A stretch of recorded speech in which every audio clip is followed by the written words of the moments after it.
Hello and welcome. The fact that I have to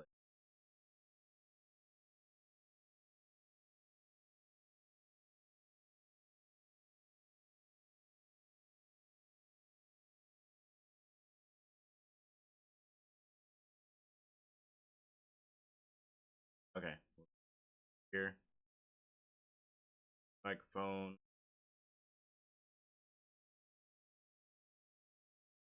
Okay. Hello everyone. I'm here. I am your boy Freak. We're here. The goal is to try and train. Um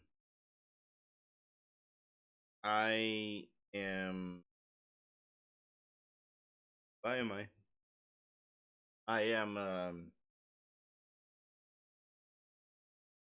sort of in need of hyperspace. Uh so what I think I'll do is I'll use some of the lower, I guess, a lower ranked hyperspace berries to um um so what I think I'm gonna do is I'm gonna use uh lower ranked hyperspace berries. What I'm gonna try to do is try to make um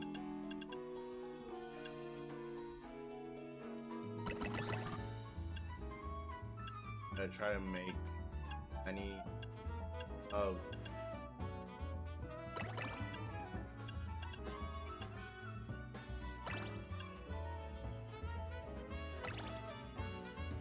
I'm gonna try and make as many of the ones that might give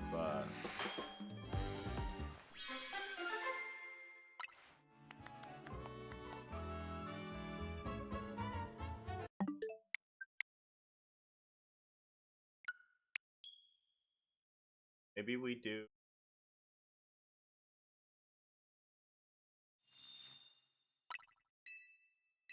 trying to think.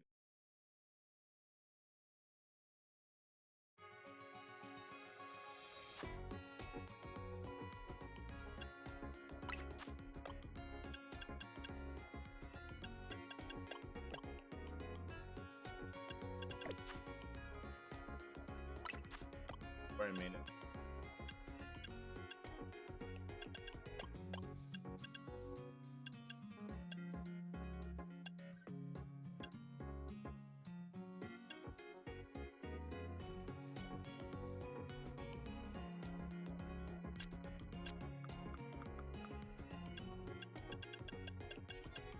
Oh, okay. So it seems because I had made two shiny ducks, there was one for fire and then one for grass. I wasn't sure exactly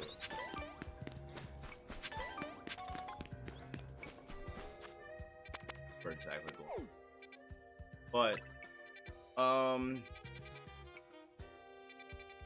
yeah, we'll try and do a little, and then afterwards we'll probably do some rank, like try and do some rank. I don't know how long we're realistic.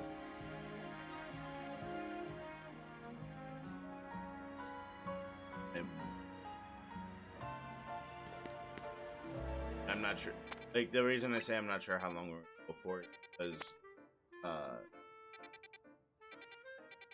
I don't know if it's I don't know if it's like me, like just having woken up not too long ago and I'm still dusting.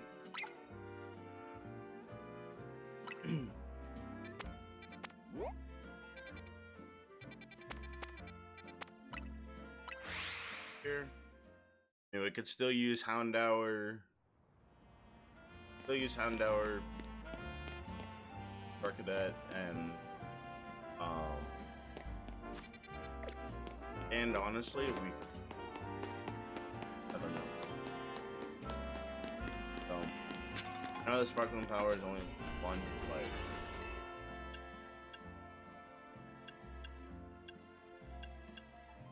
Oh, it wasn't grass, it was other fighting. Fine. Use this for...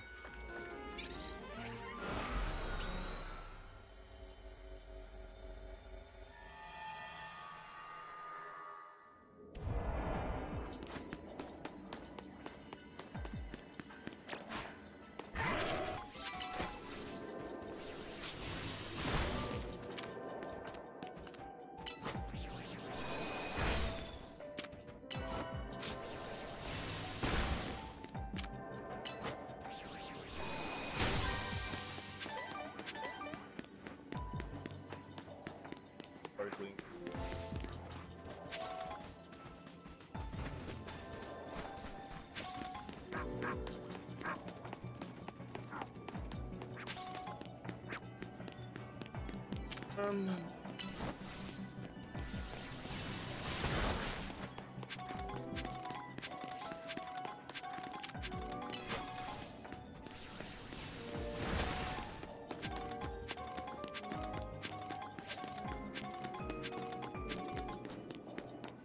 I hope, honestly, out of everything that can spawn here, I'm hoping that,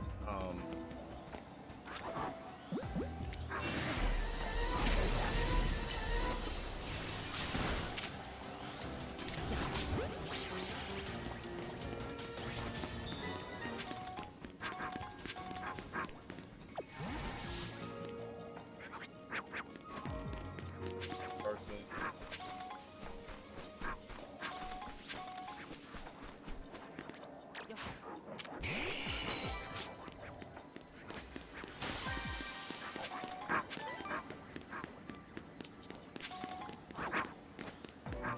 the goal is to find everything.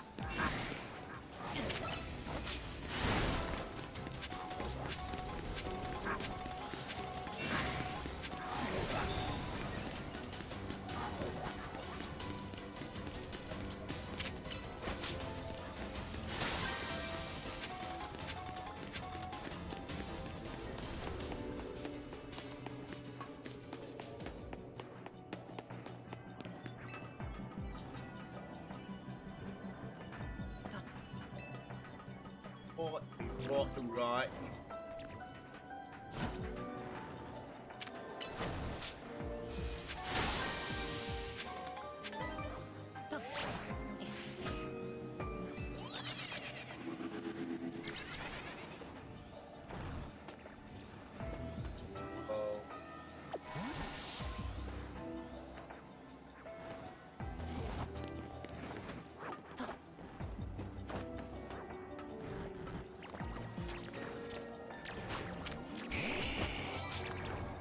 Yeah.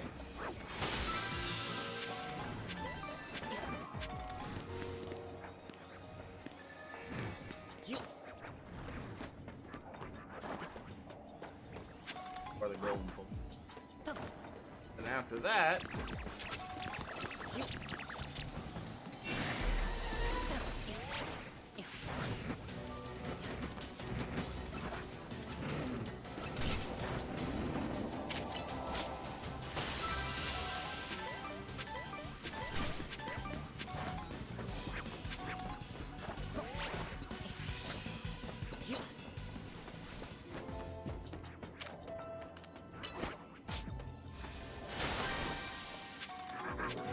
for some reason,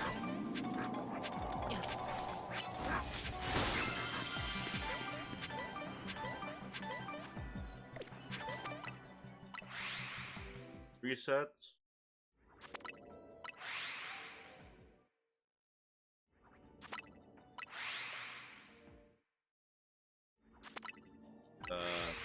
Yeah.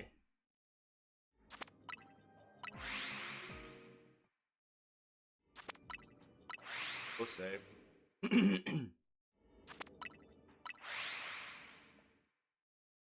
That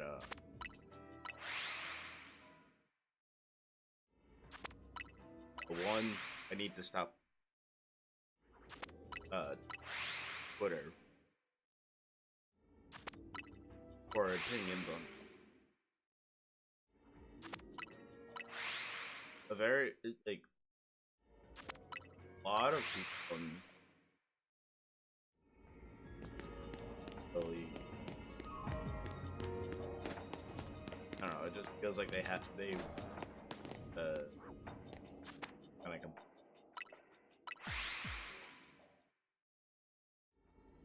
like sprinkled in with the post that I saw in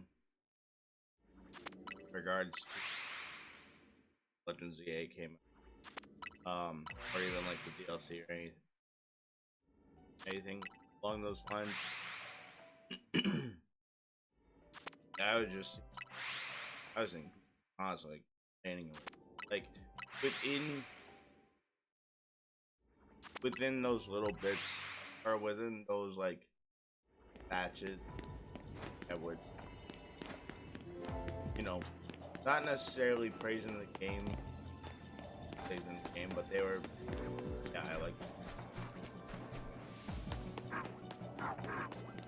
overall, like, overall, I think,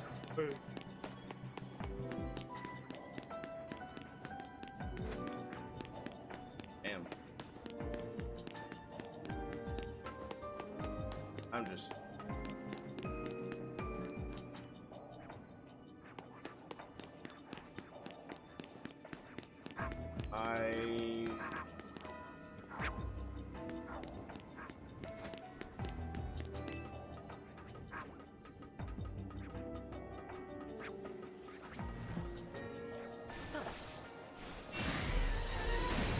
If I do, then I do. But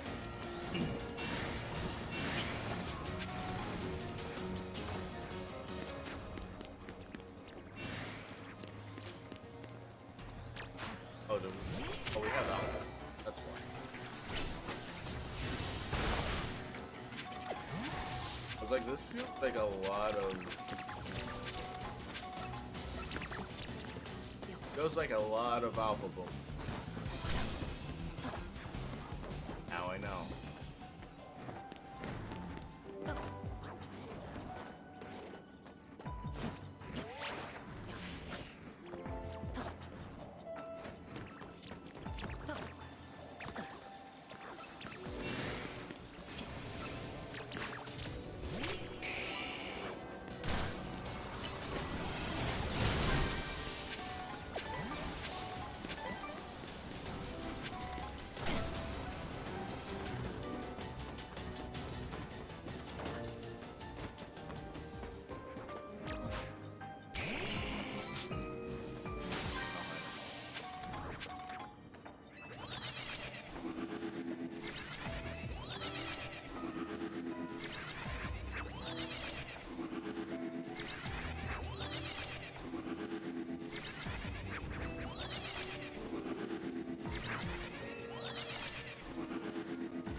There are no shiny bossing.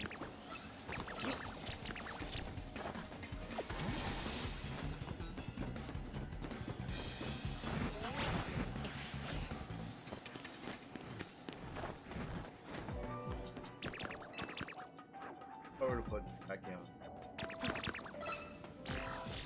Try and find.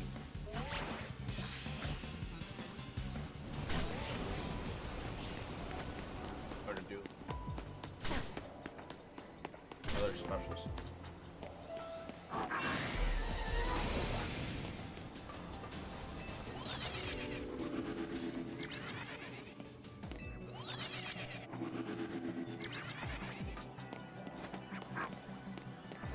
It's so many though.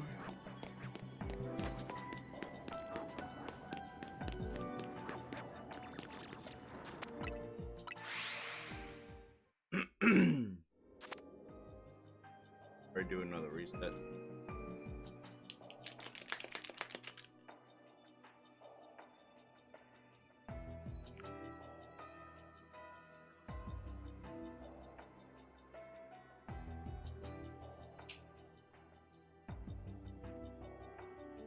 Not exactly a funny wake up juice. Bugs. Called Salu. essential. Freaking have not smart. And they have 3 different lines. Have one energy and one. I think the sleep one is. I think the sleep one still got me a little fucked up because like I took that shit last night before going to bed, and I was like, I don't know if this will really work because like I've had drinks or where it's like, oh, this will help you sleep better at night. Never did. Bro, that shit, like it took me maybe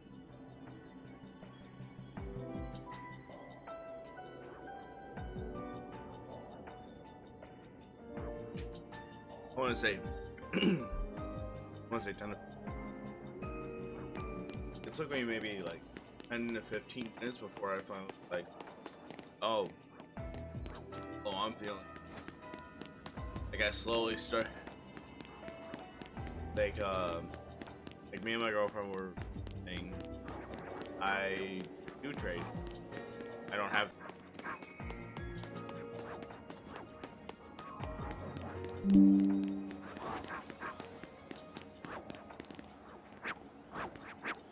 okay, now that I'm back, I do trade. I don't have many extra Pokemon for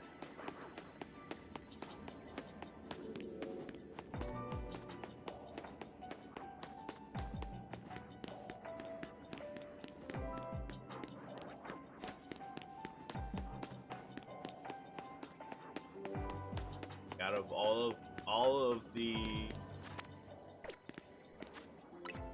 all of my extra, there's this on the Alakazam, and then there's those.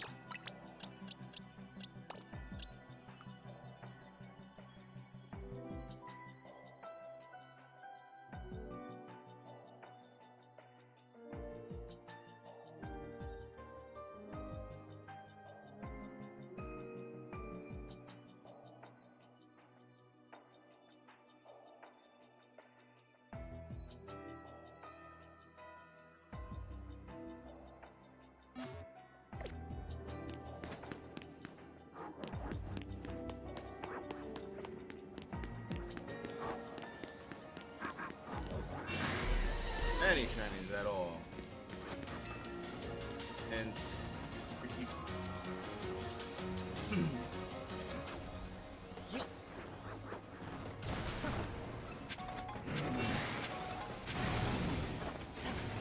I'll try to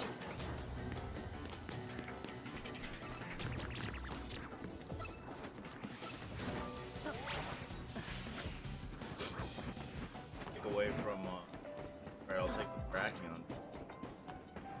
At least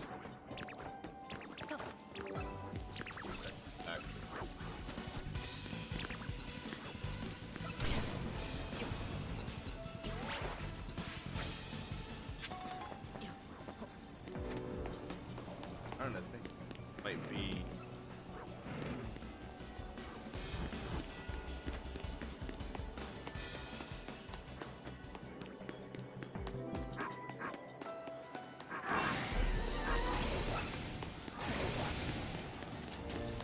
base,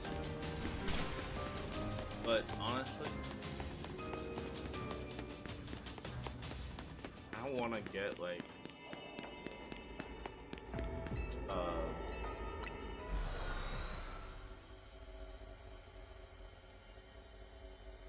depends on what you got.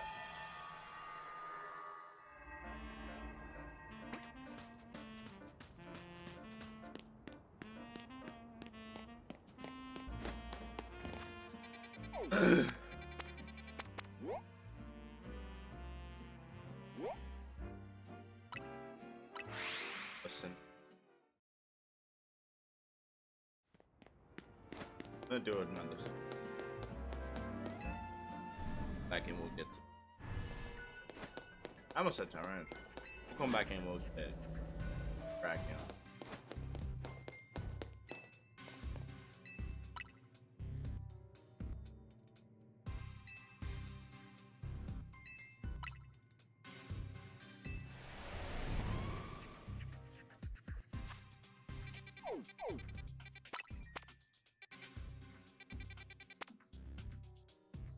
Cool.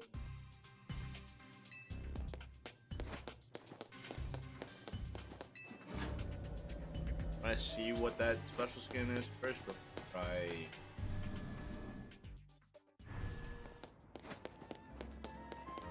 If it's a good skin, I'll probably try and just make donuts based on whatever's in that hyperspace.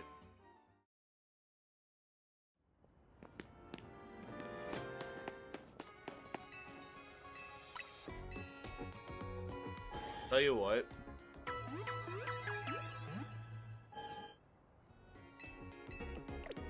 I'll tell you what. Just because I don't need the shiny pidge yet. You can give me anything. That's fine.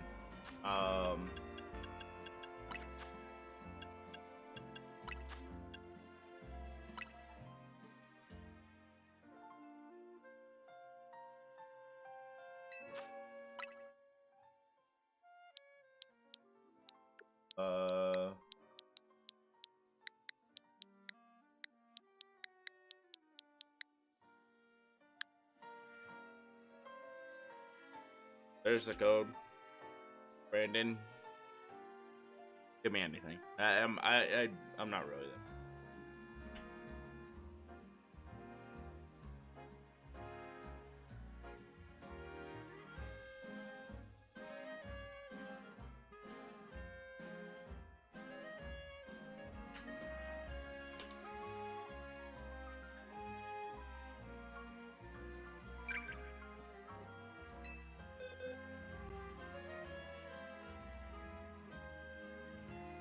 You?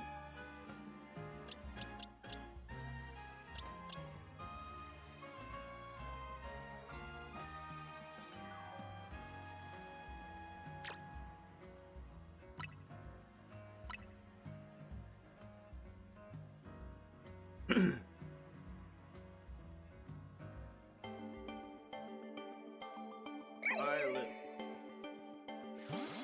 Any of you? Probably.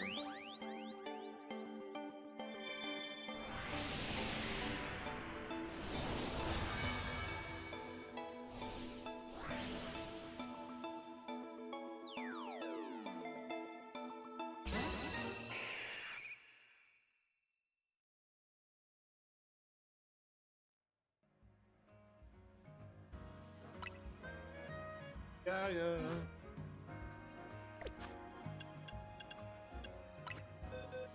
But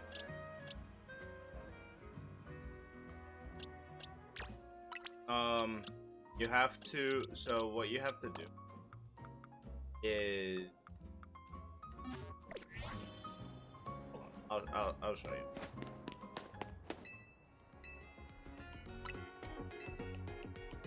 So there's a method you can do where you can essentially kind of like re-roll your nuts. Kind of. So the thing is that for the donuts, each of the different categories of the donuts, they have, they'll give you specific effects for the donut.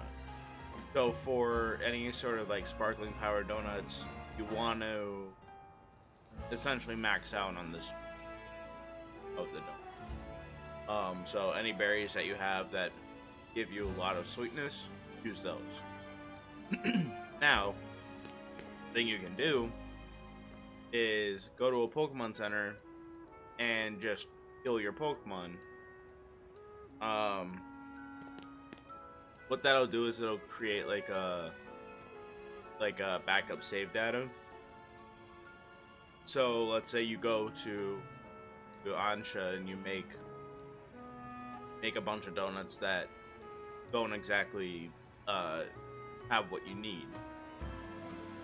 You can essentially just reset the game once you're in like that main like title screen. What the hell are they? It's up on the D-pad and then X and B at the same time, and then you can reload that backup data.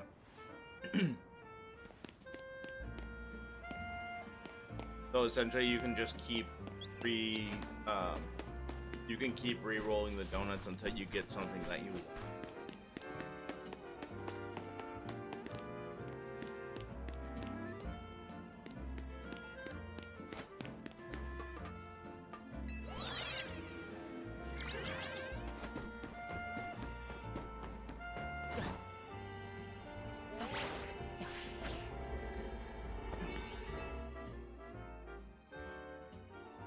So like,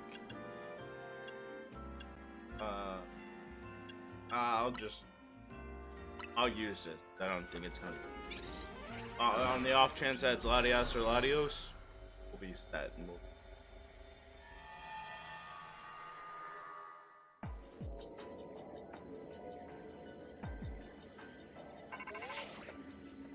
Oh my god. All right. Cool.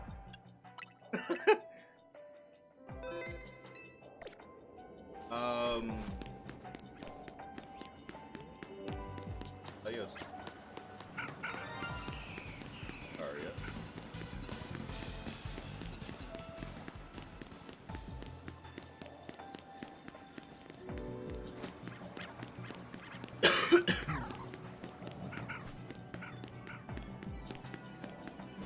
Hey.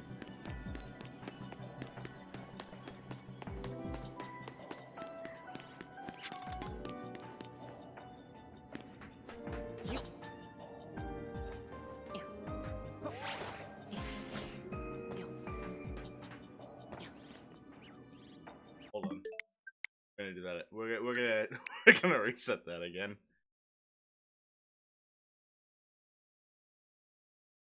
So like look, Brandon, I'll show you here. Like once you get to this screen, if you press up X and B on the D-pad, it'll give you this to load the backup data. So that way you can re-roll any donuts that you might not like, because it'll reset from that point where you were at the Pokemon Center.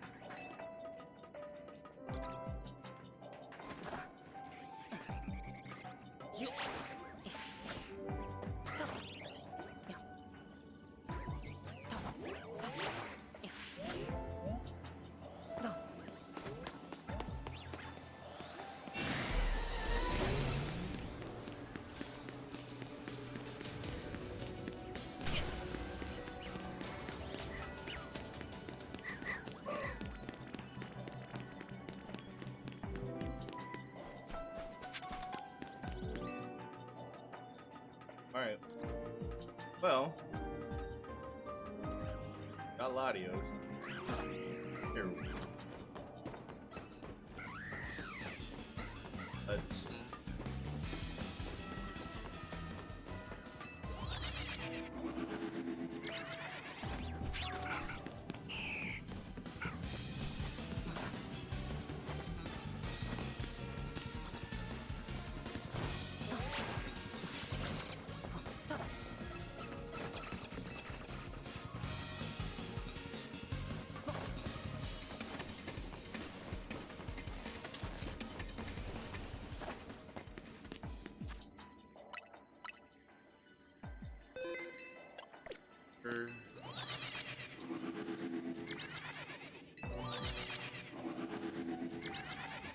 Oh.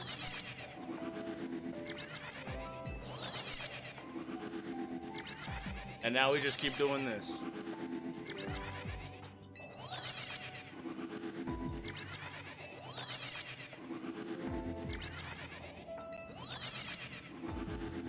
See if we can get that shiny Latios.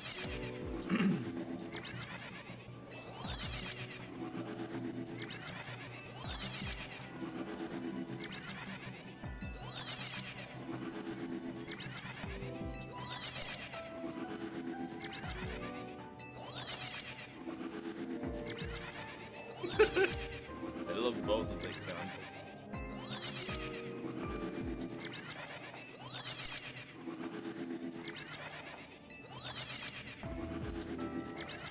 Are they? I mean, Latios and Latios are both. I just don't know how good.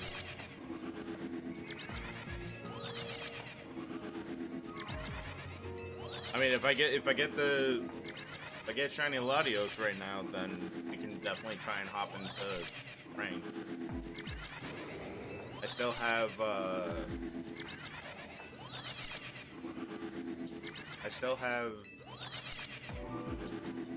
vitamins I can use on.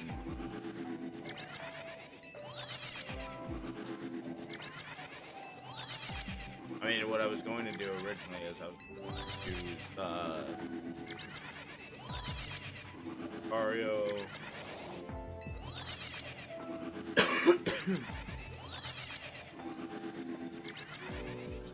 Probably do something like Ario, Latios.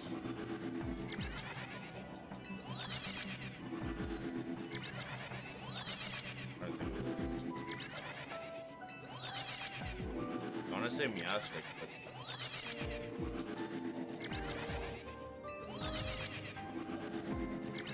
that would mean that somebody's running Dark type.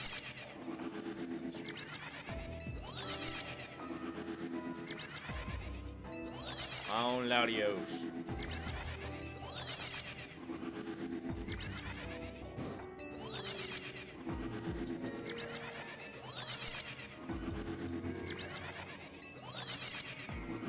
Oh, you want to show up shiny? On my Terrakion. My Terrakion look was so ass.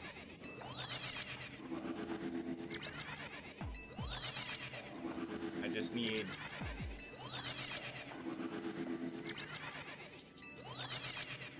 something. Be that something, audio.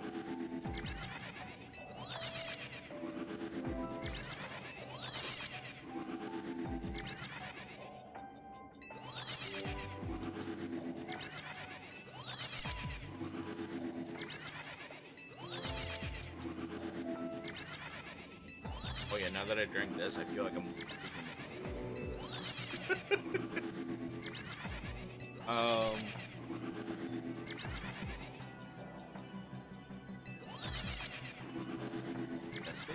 oh, Chestnut?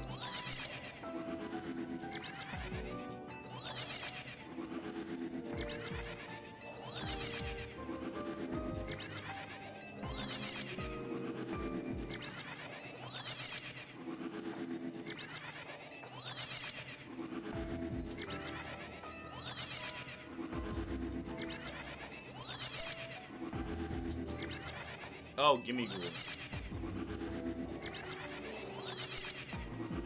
Or, not gimme Ghoul. Evolution Goldango.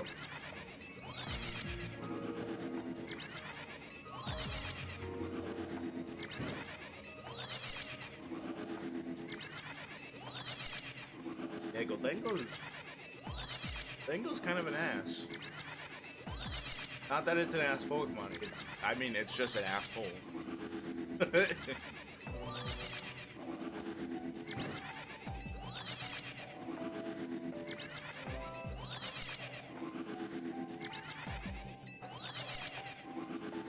them.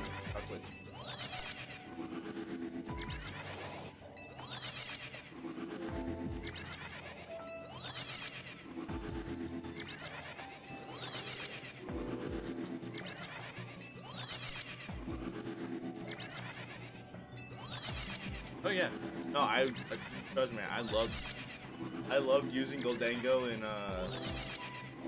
in Scarlet Violet. I loved using him and I hated facing him.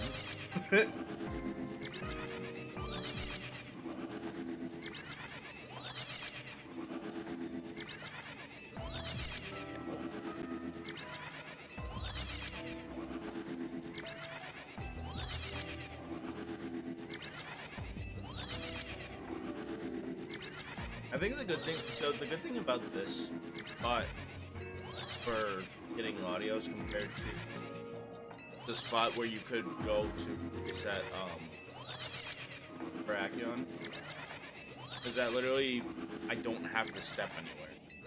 Like I could just sit in the Holovator and I could just keep going up and down and just it's not wasting so much time on like burning through the donut.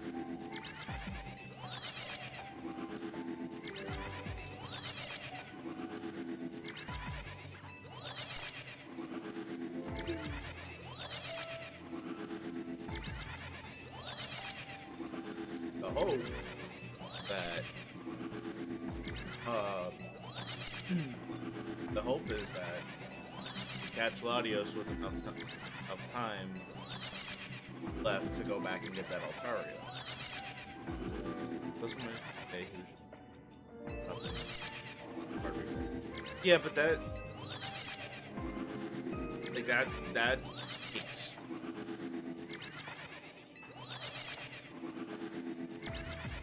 like yeah, in theory I could hard reset, but at the same time I already have a save point dropped at the top, or sorry, at the bottom of the elevator. So I could literally just, if I get to a certain point, reset and go.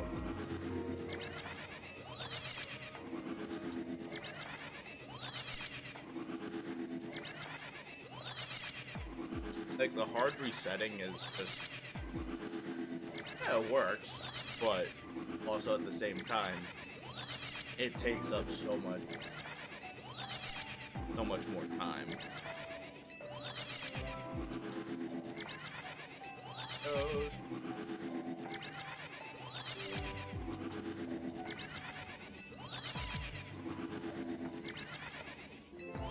I honestly didn't really think that we'd get Latios special skins.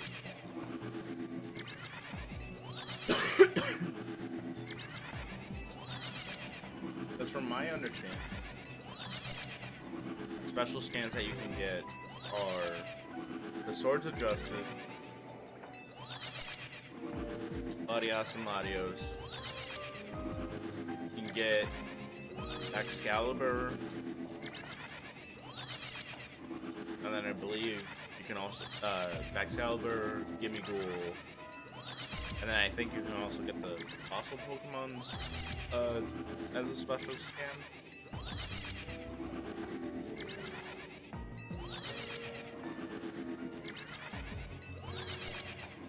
But speaking of fossil Pokemon, I don't know why this thought just randomly occurred to me. Kind of a little doo-doo caca that Aerodactyl was the only fossil Pokemon in a Mega Evolution.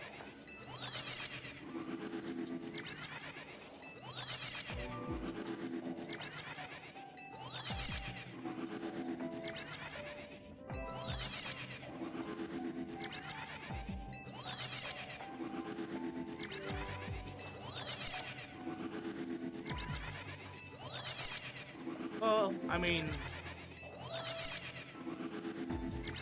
yeah, Groudon, but I'm considering like non-main story special scans.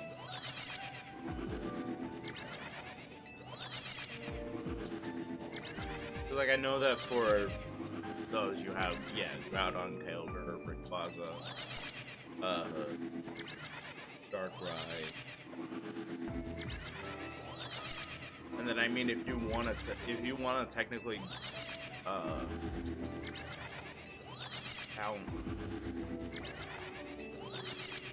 these, even though they're like side missions, there's like Zorora, Marshadow, like there's all the legendary Pokemon.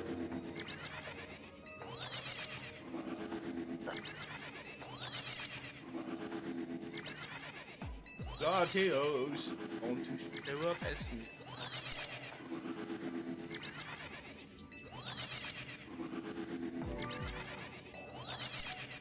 $2015.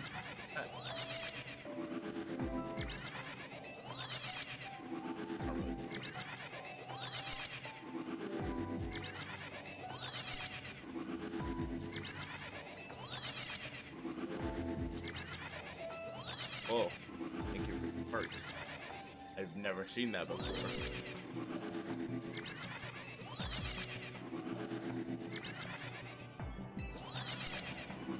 Art, the finding, the shiny legendary.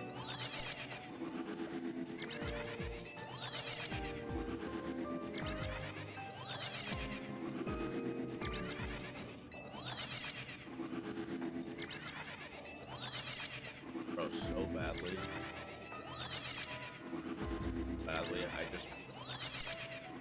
I want to go back to the caves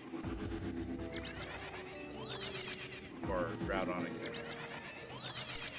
Like I'm telling you right now, like I don't know what it is, but it's like Gen 3 is like one of my favorite generations.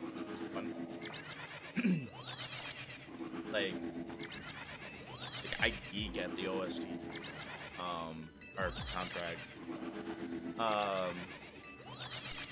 Like I like all the Pokemon there.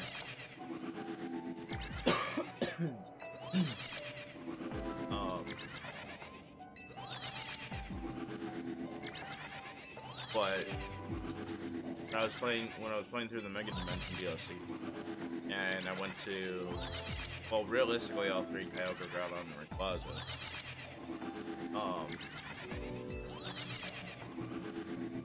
Like when those music started, oh mother, I got shivers. I was like, damn, I miss this so much. And I know that technically I could hear them while I'm doing like ranked and obviously.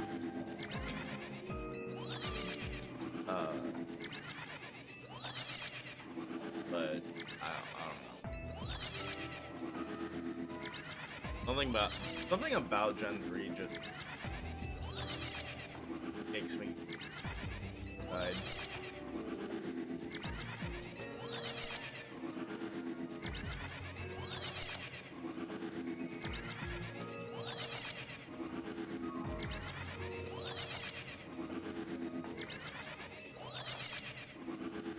I think what it is that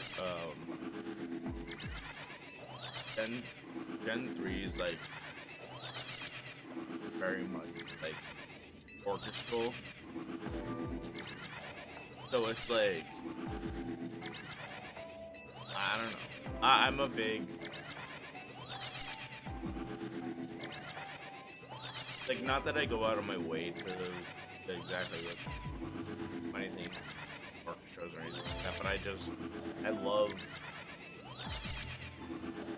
I love the orchestral music because it just sense of like power.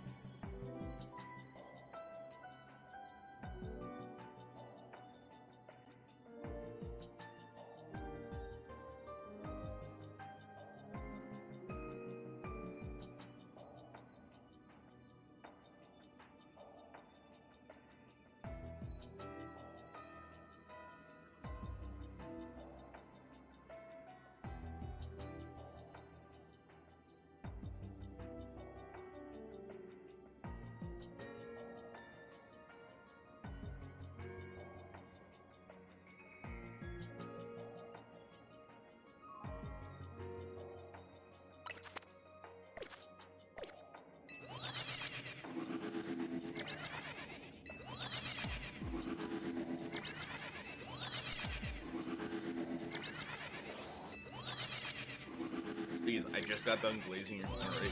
Please.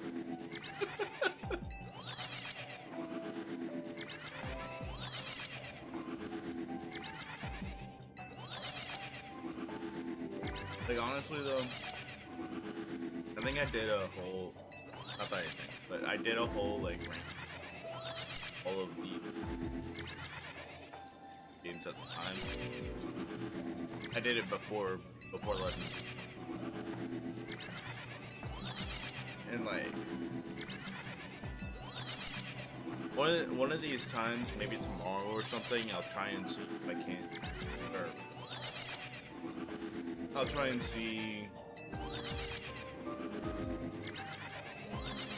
like how many Pokemon I can name off the top of my head. There's that Pokemon where you can name all. I think I'll try that just to see how many I can give. Whatever else, if nothing else.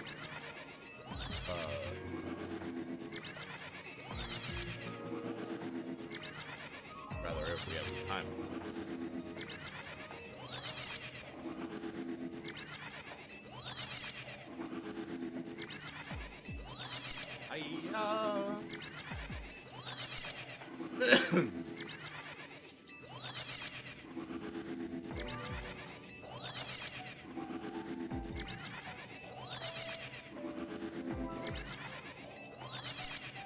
Audio.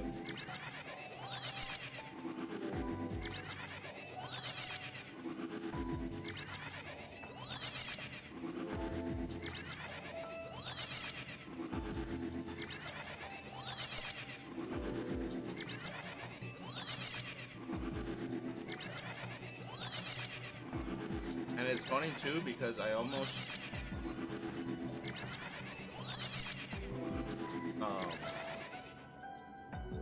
before I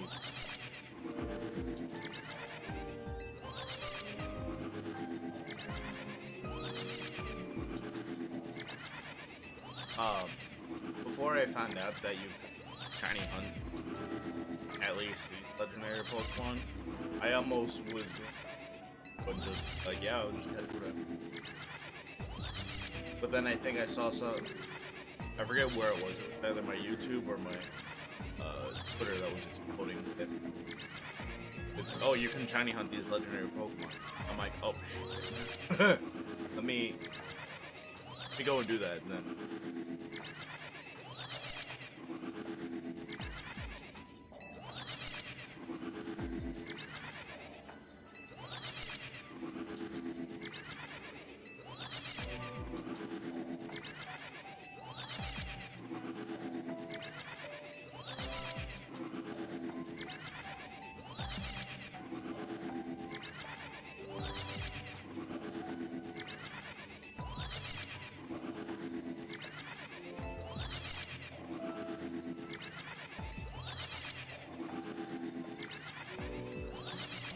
Audio.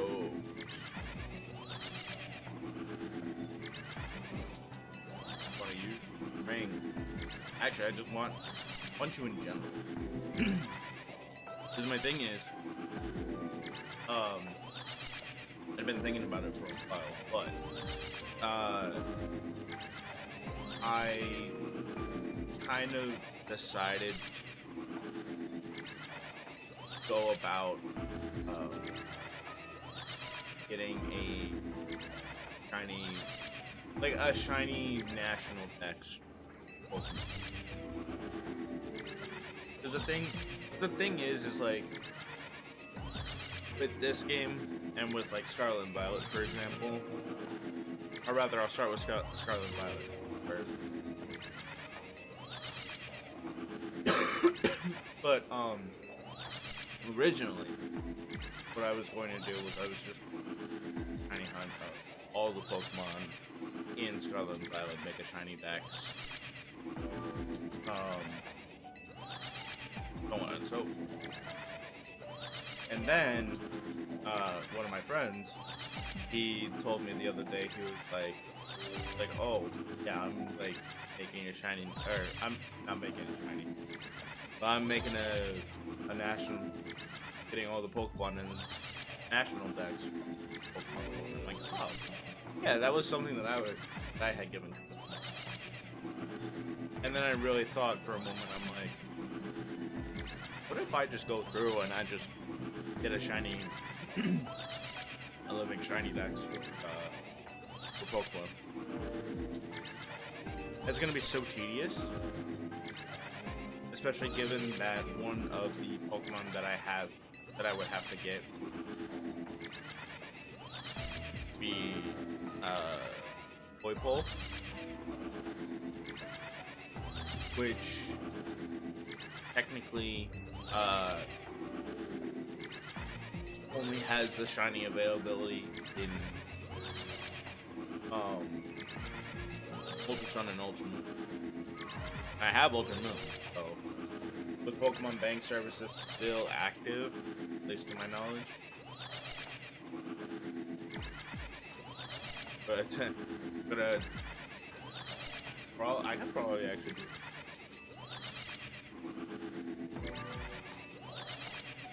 Or start working. Because the thing is that I have Ultra Moon. Yes. Have to make sure that 3DS is charged. But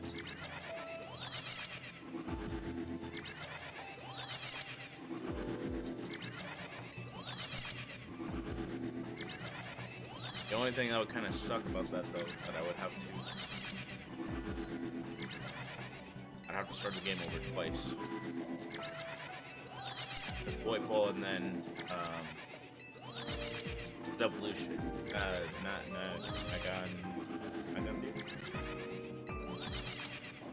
Something like that.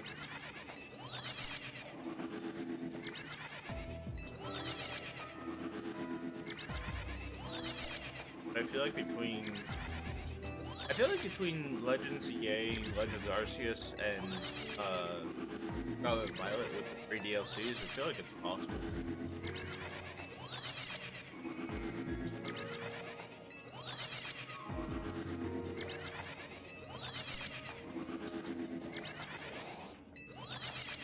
And honestly, I was talking about it the other day, but I realistically don't use Pokemon Go like that anymore.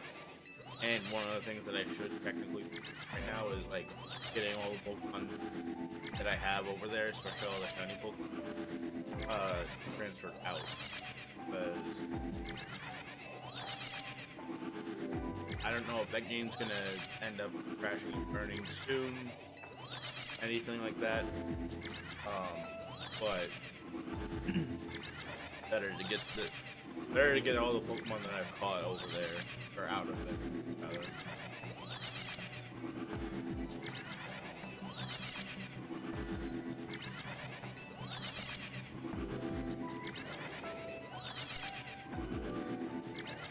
Actually, yeah, realistically speaking.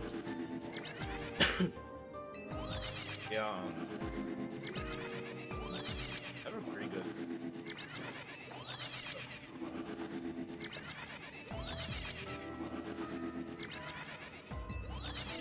Or at least the legendaries that are available, the exception, not even Beltold and Xerneas, they had a mystery gift with them. Time ago.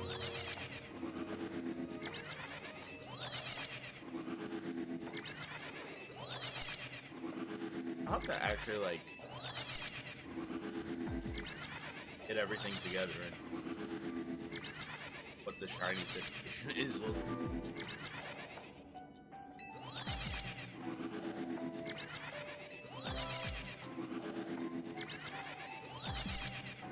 Oh yeah, and I guess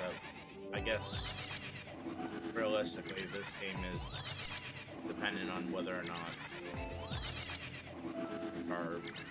are confirmed and can't transfer out of the game.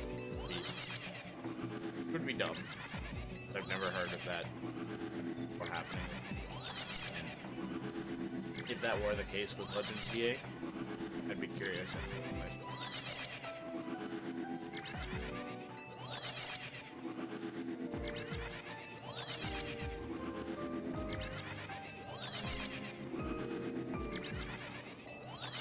Especially with Pokemon.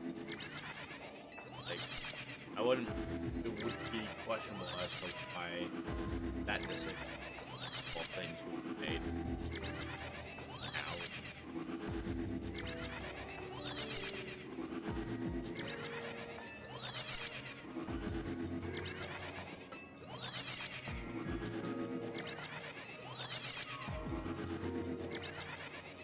Latios!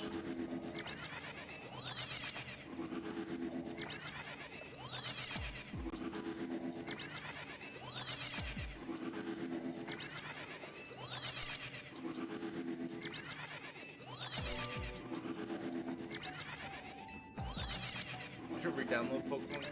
I should make sure that my 3DS is.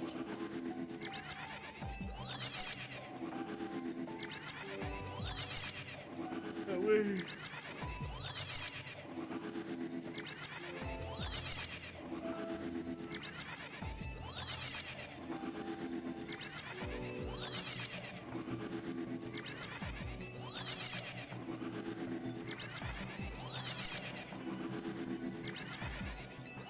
The only thing is that technically, yes, I have the main thing from like past generations because of Sword and Shield. But the thing is that requires me to have Pokemon Shield to get some of the legendary Pokemon that I don't have access to. Now, funny enough, one of the kind of legendary team was one that I was trying to hunt before Legends EA came out, and that was Zygarde.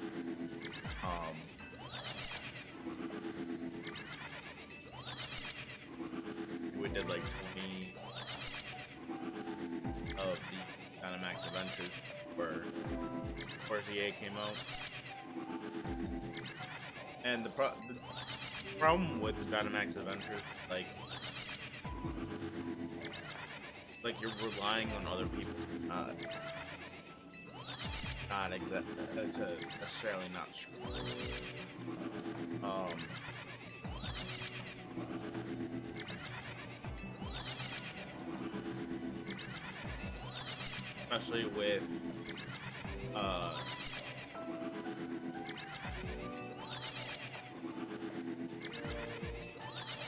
Especially with Zygarde fight, because the Zygarde has power construct, so it just goes into a form once it gets to half health.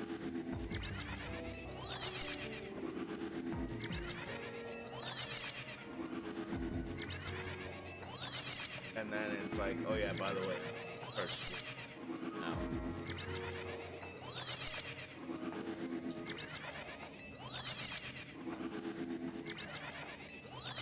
There were some Pokemon that were actually like, they were heavy hitters, and I wasn't expecting like Galarian this time. Was not expecting that to be such a hard hitter, especially with Icy Wind.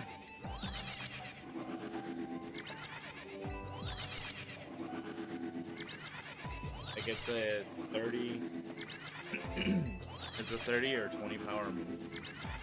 It was hitting it for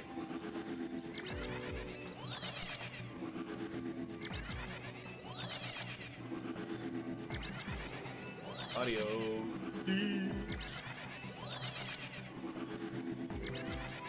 Adios.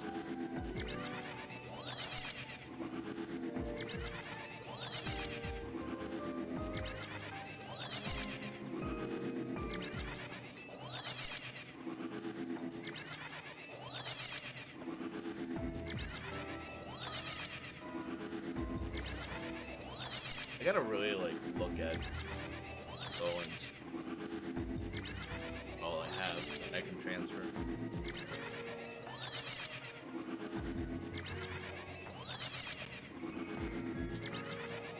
Because the biggest killer is going to be are going to be legendary. The legendaries are just like, yeah, we're gonna take up the entire like transporter energy, and you have to wait this amount of time, and then what?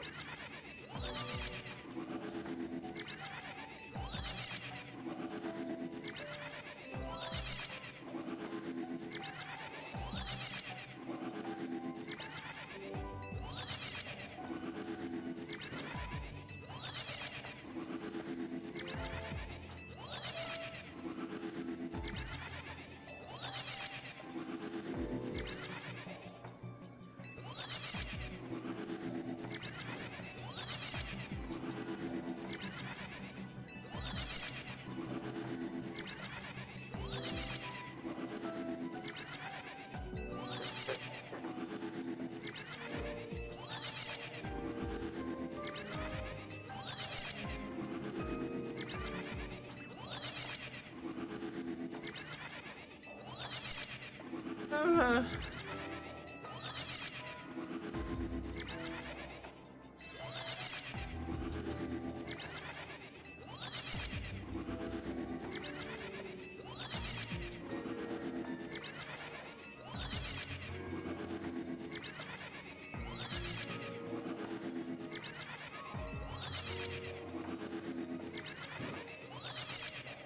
got to do a lot of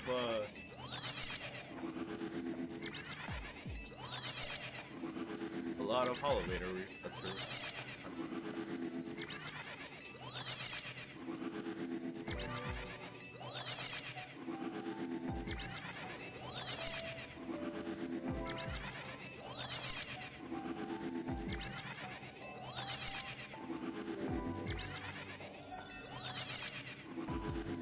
I think once the 600 calories will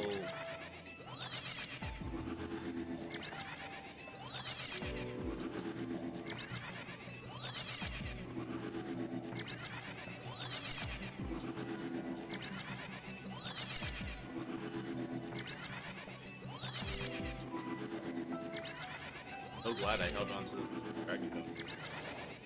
Or anything else. That was originally going. They had used. They originally had two Sparkling Dragon level 3 donuts.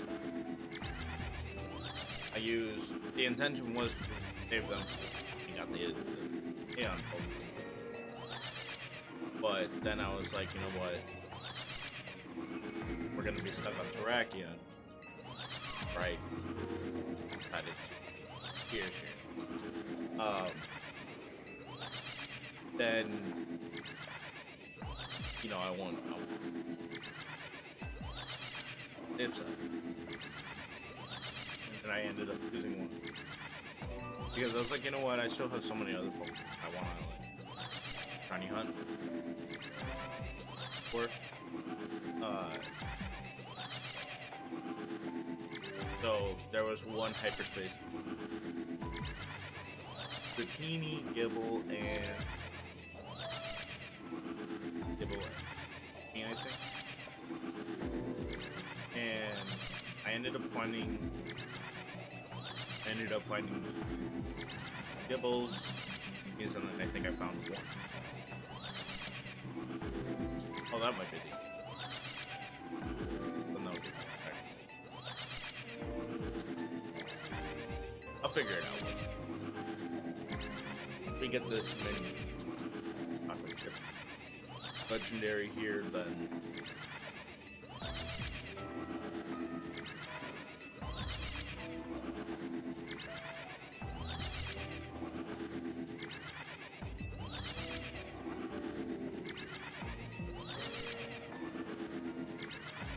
I need the thing to show I'm shiny.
I don't know for certain. Because thing is that I was seeing something about how something got patched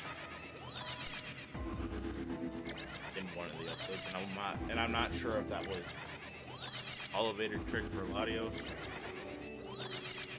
I hope not.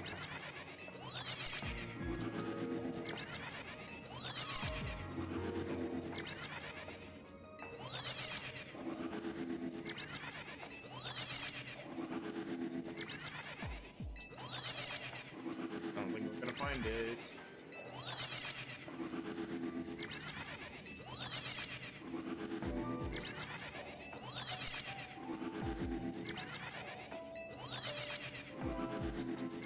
Not to use.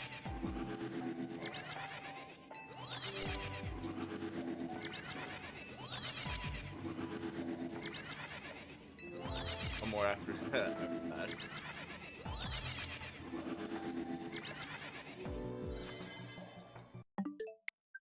Let's. I gotta go check something real quick. For Shiny Hunden.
Okay.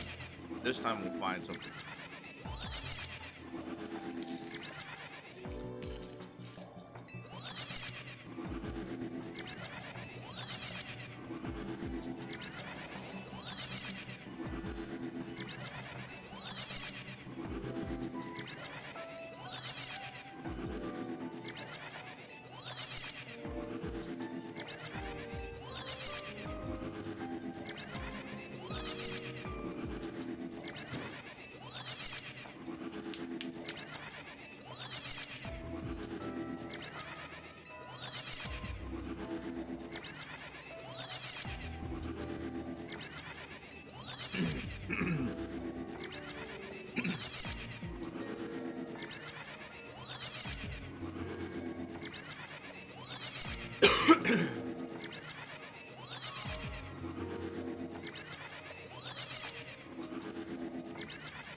Technically, they have Shining Latias in it.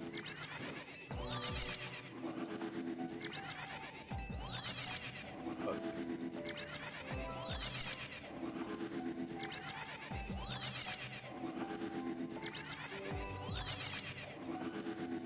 also,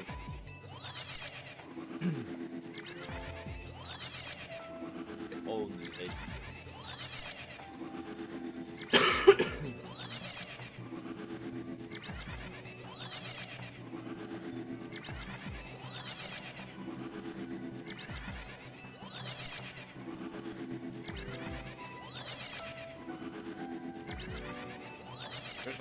There's something else. I feel like I kind of repeat. In a second.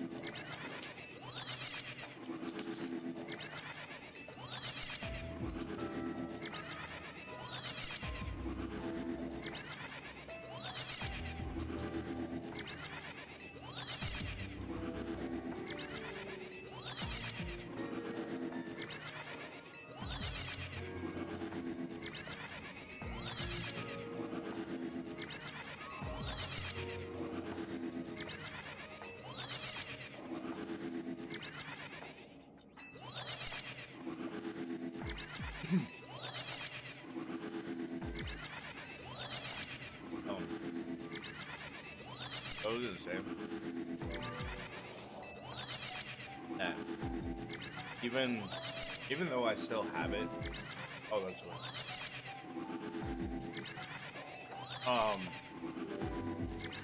But even though I still have it, still, play on it from time to time. The I don't know. I miss era. Like, I still think it was one of the best eras. No. I like the Switch. I like the Switch too. But something about the 3DS era. I didn't have a Wii. I had the 3DS, like the XL, all that stuff. Like that era of gaming was just, it was something.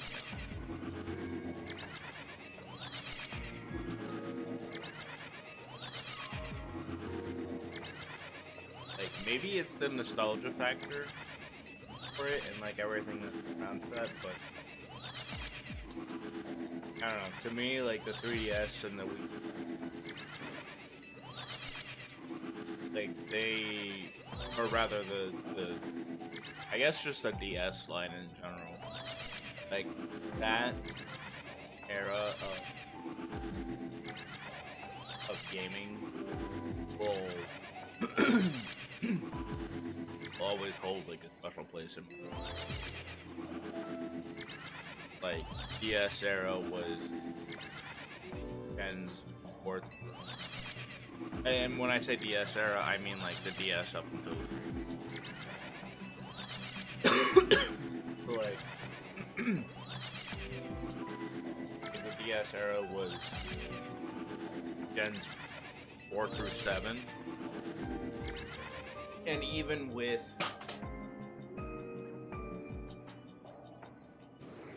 Gens 4 through 7, with remakes for Gens 2 and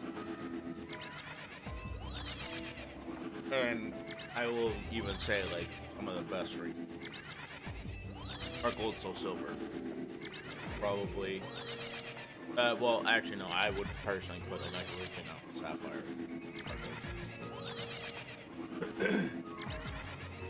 But,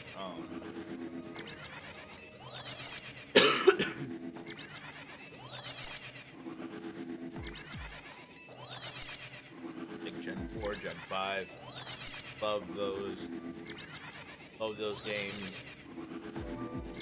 Love the regions, everything. Gen 6.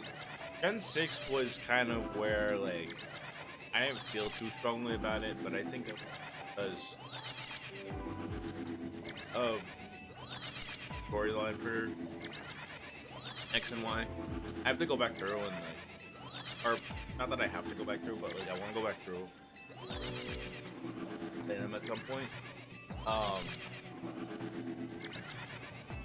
But I don't know. I didn't feel too strongly about X and Y.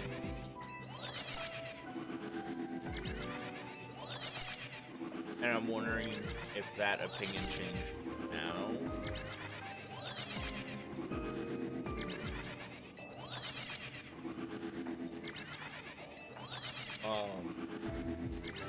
But like Gen 7, I love that. Love Ultra Sun and Moon. I like Sun and Moon as well. I'm pretty sure Sun and Moon was the first game that I ever like the old, like the regional Pokédex.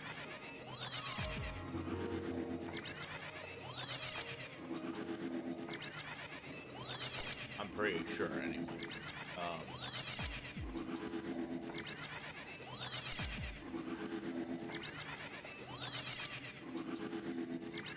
And also, Gen 7 just had like Gen 7 had a lot of like unique technical. They had the with Ultra Sun and Moon, they had the little like plaza area with was like I don't remember specifically to it, right? Go through it, like play games. I guess I go and battle other troops. Something along those lines.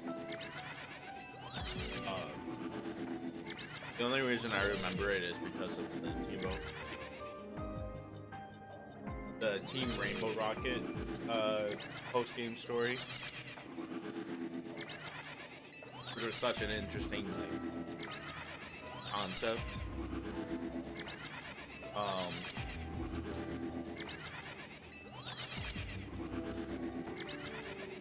And then that was also the that was the one and only generation, I believe, where you could actually go and like trade eggs.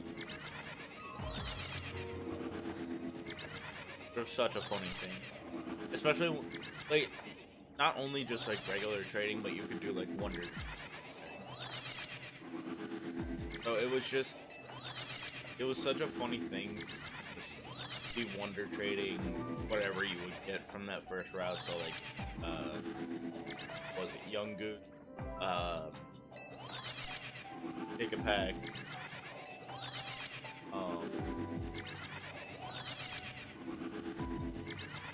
I know there's some others, but just thinking how you could just want to trade something away from the first route, and then you just get an egg in return. Like, that was always just like, and sometimes some people would be like actually generous. I don't know if it's because they knew and they wanted to, or whether they were just unsuspecting. Whatever. I made too many of these. But I know at least during Ultra Sun and Moon,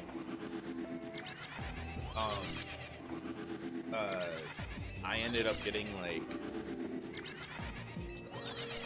I think like a shiny Litten and a shiny, what are one's name? Oplio. I remember getting a shiny of both of those starters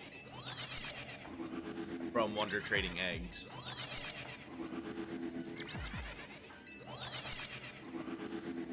I never got a Rowlet though. Kinda low. I was a little mad.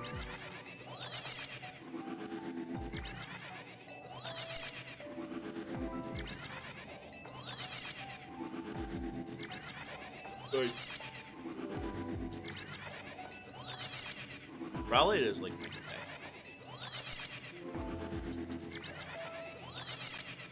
Like, I don't think there's ever been issue regarding like starters for the generation where I've been like, I need this one. Aside from 2 generations. But Gen 7 was Rowlet, and then Gen 3 was Mudkip. Cause like Gen 1, the picks are always going to either Bulbasaur or Squirtle. Gen 2 is kind of a little bit of a toss-up because I like all 3 of the starters.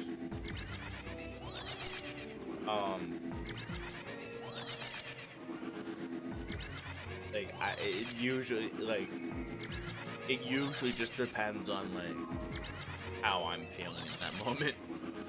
Cause like there have been some times where I played through like Pokemon Crystal or Heart Gold Soul Silver, and I've had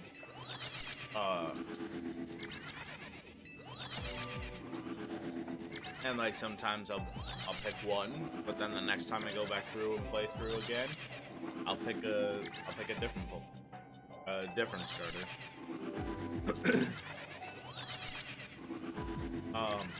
Gen 3, Mudkip hands down.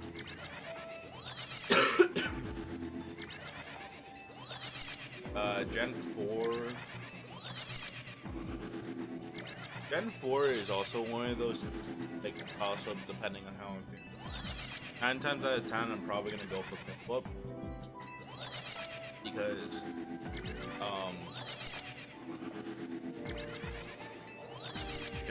who doesn't like Piplup? But I think the order for that generation would be Piplup, then Turtwig, then Chimchar. Gen 5. Gen 5, the order. Snivy, then Oshawott, then Tepig. I don't really like Emboar all too much. I like it shiny. And I like its Mega Evolution game. But I don't know, like Emboar, it's just like, it's not one of those Pokemon that I'm exactly, you know, looking at. I'm like, I need that now.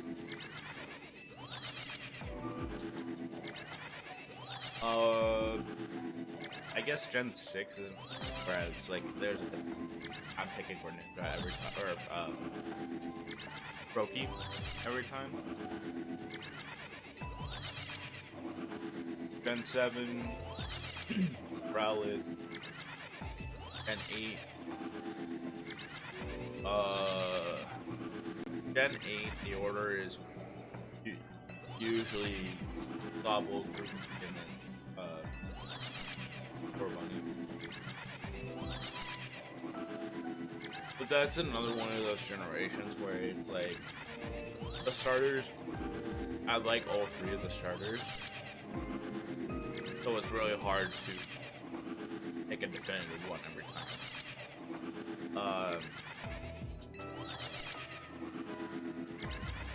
And then Gen 9.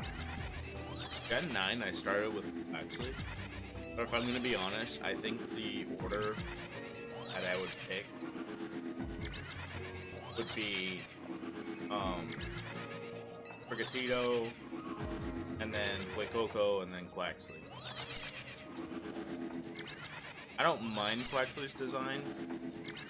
Not Quaxly. The evolution. Quaquaval. But I don't know. It's like Scarlet. So the thing is like before I was like, give me Quaxly, I want that one.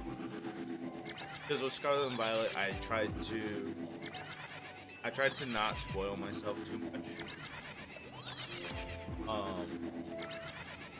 As far as like not necessarily the starters, because I saw them during the reveal trailer.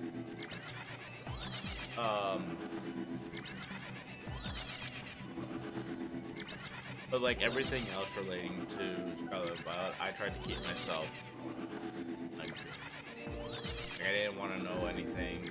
I wanted to experience the game like firsthand from kind of like how I want Legends of Game, you know, for myself.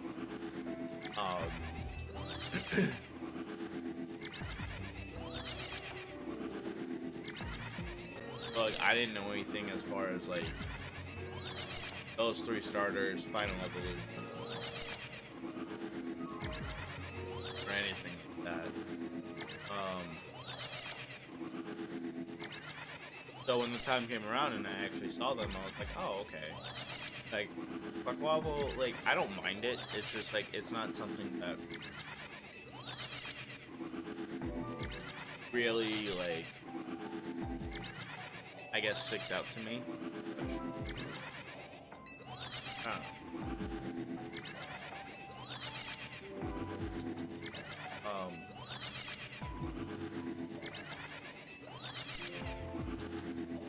But yeah, I tend to do this thing now where it's like if there's a new Pokemon game that's announced, you can forget me being on any sort of platform or anything like that where and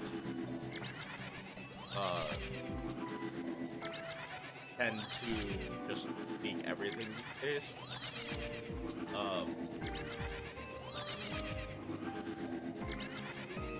But it's also really hard too when Instagram and TikTok also exist, and Instagram and TikTok know what I like. So it's like, here, you want this, right? Like it was so hard when Legends EA was like, because we got the announcement trailer like a year before they started out Legends EA, so of course, like the problem is, and I know that it's gonna happen, but the problem is that anytime a new game comes out, everybody's trying to data mine it. Everybody's trying to get whatever from the game. Oh, the thing is like I'm not gonna look. It's not my like. So therefore, like I don't care too much about it. But the thing is like has such a big problem with. They want to leak the game before it comes out, and they do it on a platform like Twitter or whatever, where be recommended to people who might like Pokemon.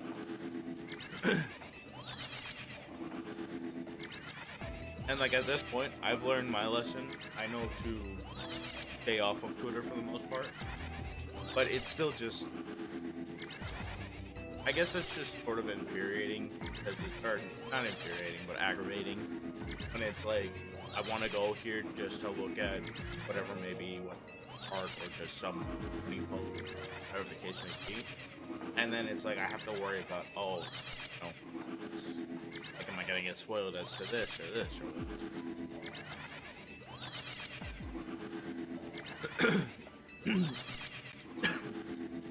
although I will say that I know Pokemon Day is going to be on the 27th of February. We're going to get the Pokemon Presents, and we're going to get the new announcements for it. But I think after that, I have no problem being off of the, aside from like streaming or whatever the case may be.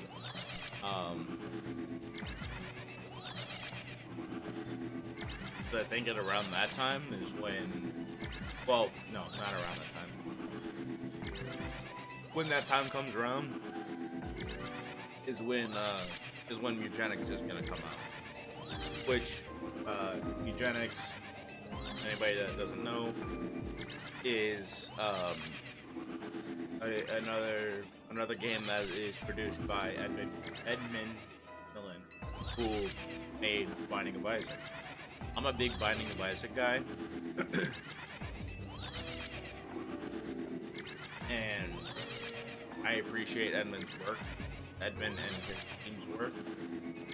So the fact that there's going to be another game coming out with potential combinations of things that you can do, I think more ending, all of that fun jazz. Like, I'm so ready.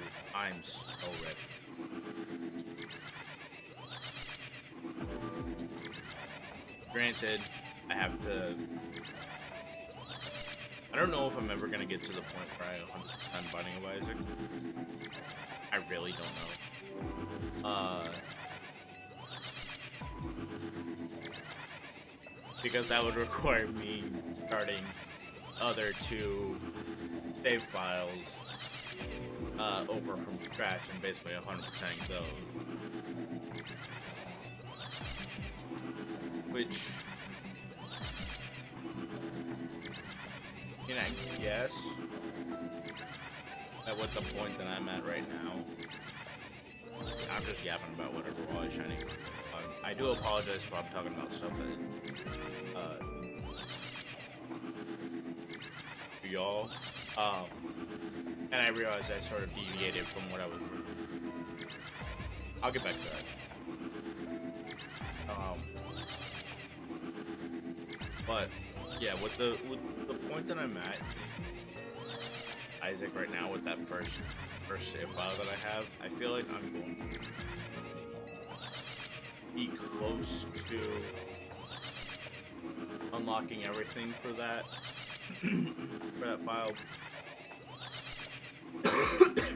relatively soon. Just a matter of who are actual dickhead, an intended character.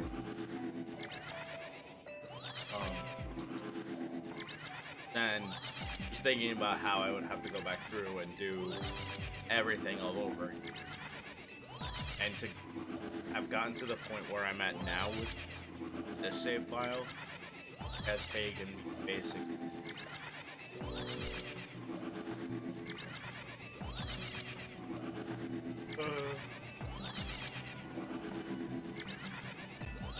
probably like 6. That's week 20.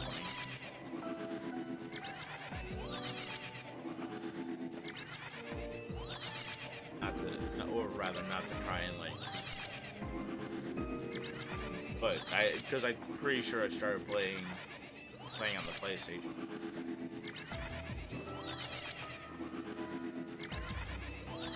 For 2019.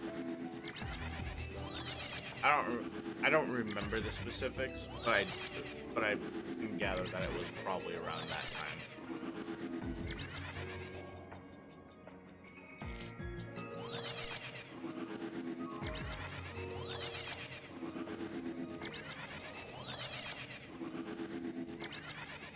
That's also with a lot of like on and off breaks and whatnot. So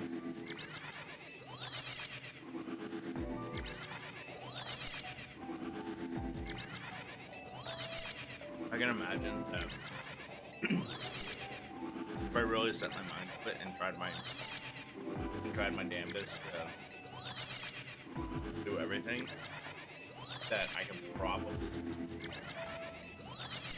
probably take like maybe a week's, maybe a little.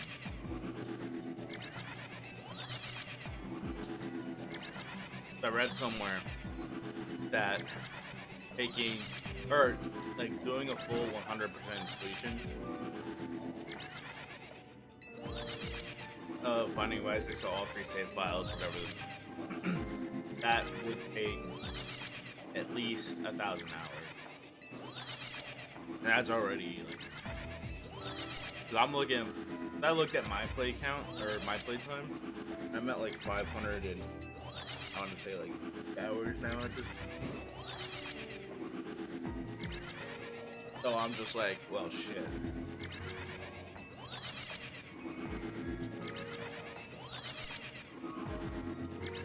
But I started playing it on Switch because that was more convenient for me. Because I didn't get too far on the Switch, but because before where I am, I was originally living like 2.5 hours away from here.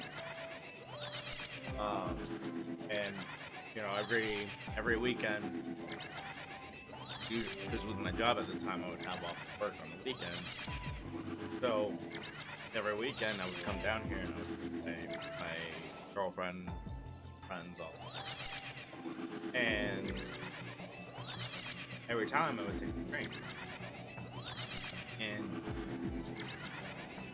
you know, because it's like 2.5 hours, you know, you gotta occupy the time something. Especially when it was just me, myself, and I. So, so I got Binding of Isaac on the Switch, and I was like, yeah, let me see how this will go. It was one of my first times visiting everyone here was when I learned about both Binding of Isaac and Dead by Daylight.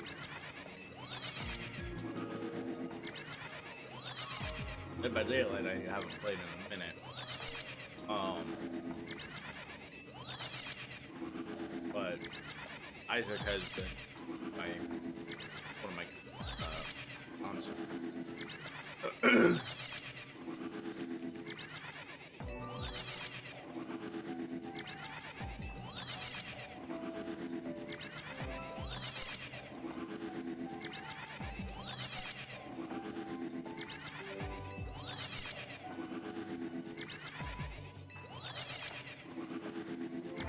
But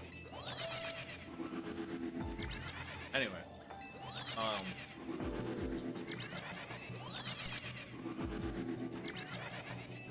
going back to what I was saying before about like the leakers.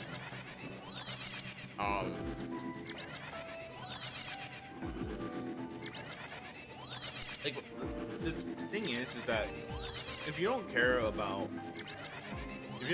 what happened in the game, if you don't care about how they built that, and I get it, Pokemon's not like a big like murder mystery or anything like that, so whatever. So it's like if you don't care about what happened, that's fine. But also like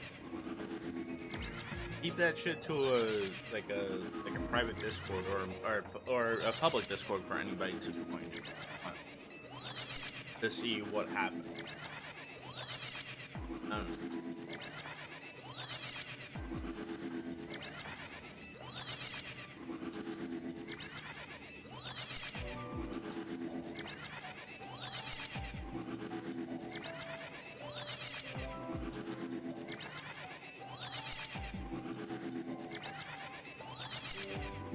Also, funny enough, on top of the leaks,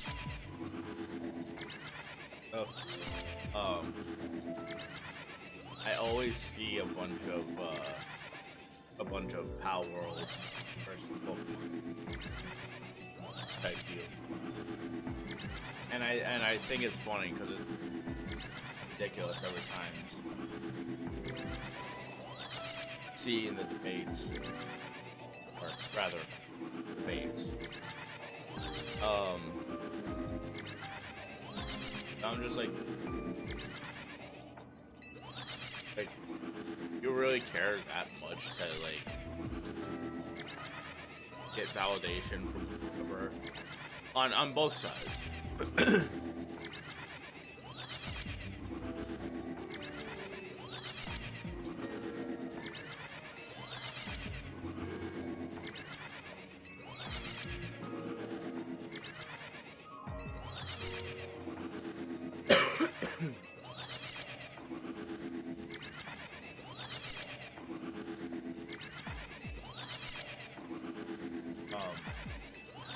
Like, look, my thing is like, I play both Pal World and both Pokemon, especially with like the last few installments that they've had. I've enjoyed them, I have my criticisms about them.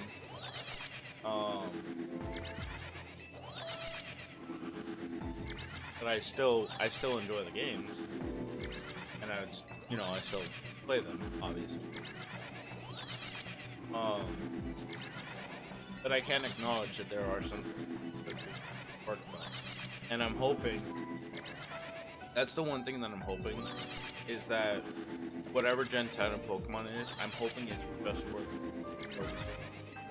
Because the Switch is just holding the potential. I guess not just Pokemon, but for Nintendo titles in general.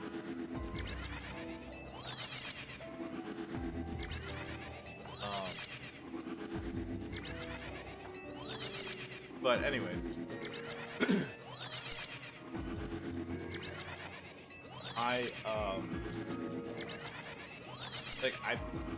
Thing is that I played Power World when it first came out. I tried playing it again. I forget how long ago, but I know I played it recently. And it's like Power World gives me the same feeling that Minecraft does, where it's like it's fun for a little bit, or for a certain period of time, but then it's like you kind of just have to take a break from it. But the problem is that Minecraft, I could see myself going back to time and time again, especially if I play on, like, for example, because there's the whole like mods and everything. And the thing is like Power World for me personally, is that like when it came out,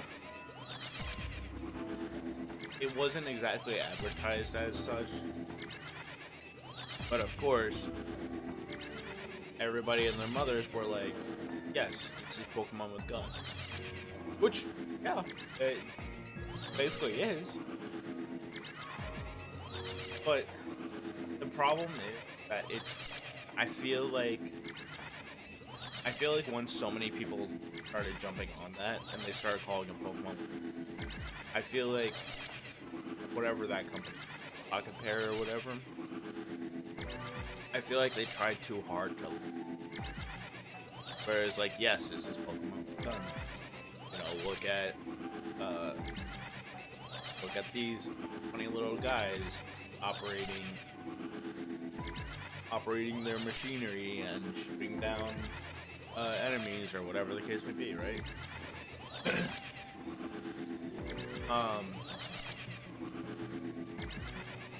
Like, I feel like they tried too hard to into that narrative, so it's like it never really had any sort of identity for itself. And then, of course, when the game finally released,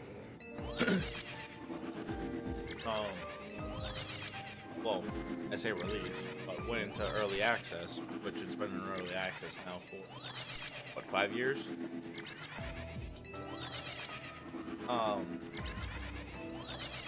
Like, I played it, and again, it was fun, but to a certain extent. Like, what it felt like for me was that there was too many different elements of things that were trying to happen, that it kind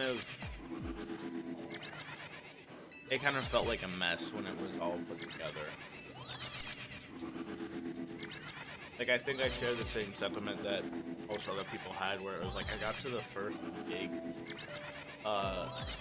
big boss fight, and then after that it was like, okay, I can keep going around and trying to catch more pals and trying at them. Like, it feels like after the first boss it almost felt like a repetitive cycle. And you could argue that Pokemon can be like, not saying that. but I don't know. It's just like Power World tried hard to be Pokemon but with guns. That it initially just got like it lost itself in the plot.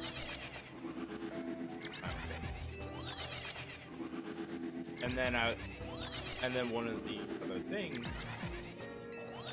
that I can definitely say, and I know I'm talking about Pokemon versus Power World, which feels like it should be taboo to talk about. But when the whole lawsuit happened, Nintendo and Pocket Pair. Granted, I will admit that Nintendo makes some questionable choices. I'm not gonna deny that. But here's something that I will always say. Now, mind you, I haven't really gone back into the game, so I'll have to try it again and then kind of either double down on this take that I'm about to make, or walk back on it a little bit and kind of admit wrong. Okay. But I feel like if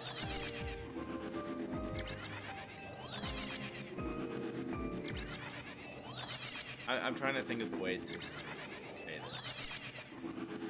I feel as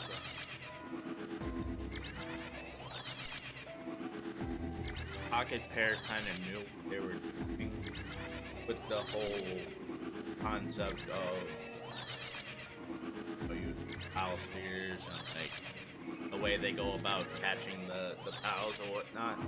Like, I don't even think it was necessarily that. I think it was also just the fact that you could see some of the pals designs and you could be like, oh, this is like this Pokemon or that Pokemon.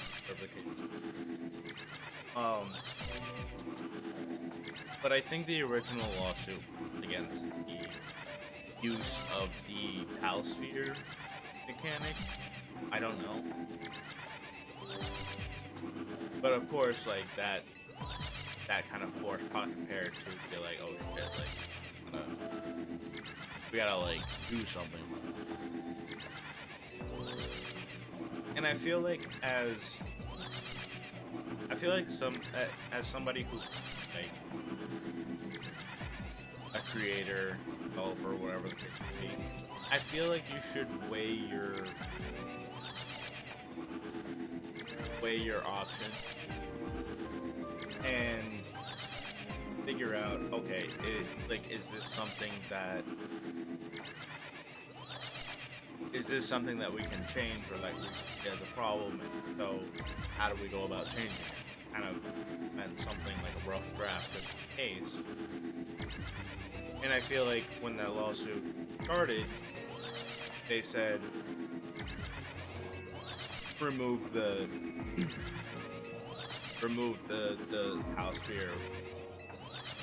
pal spheres entirely. And then seemingly didn't really put anything in place.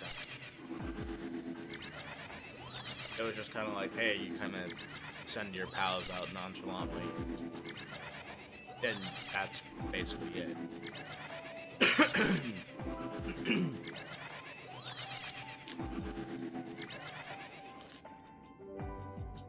I don't know, man.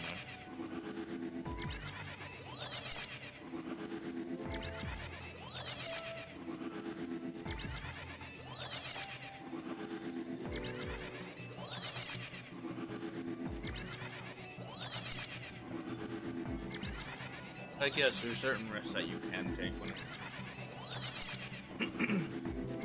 it comes to making a game. But I think that overall, if you know that something is potentially risky, then you should maybe have something that's a backup. But that that is honestly just me, and that is like how how I think and how I process things. It could be very different, and you know that's always one of those things where it's like, because I don't know much about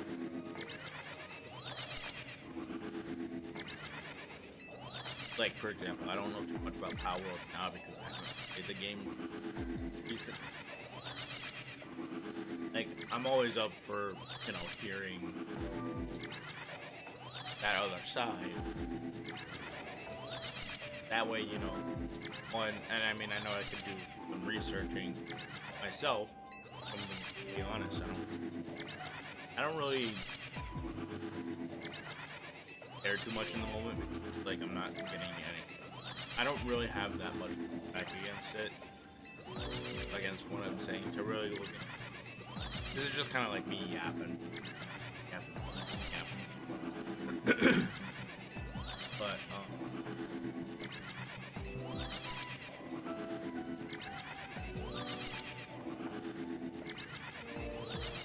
I don't know.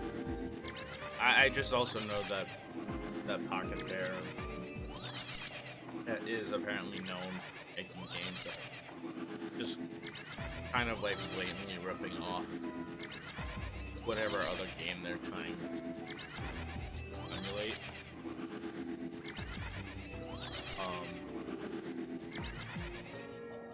Okay. Give it another year or so, and then the Hot Pocket Pair coming out with the Expedition 33.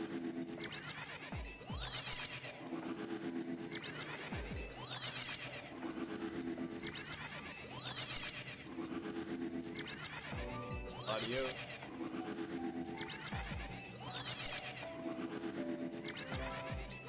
Oh, so badly.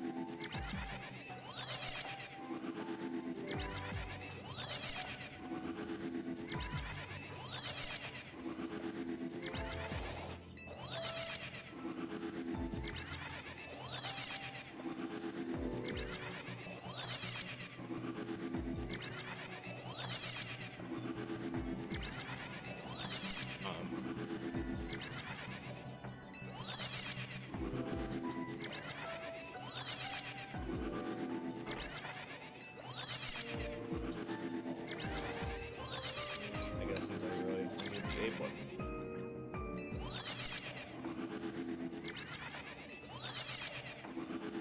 One hand.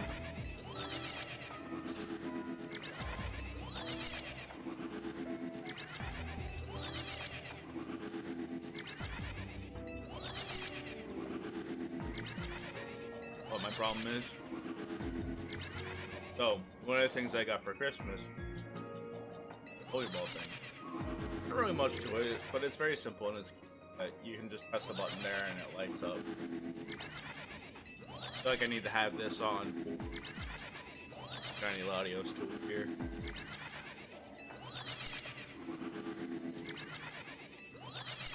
It's a very very nice little doodad that I have, but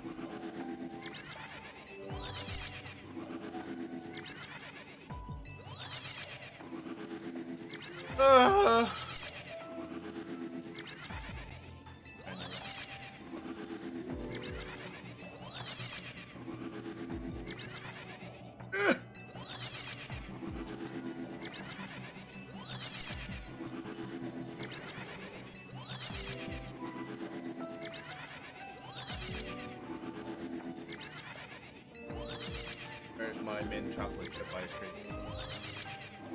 Yes.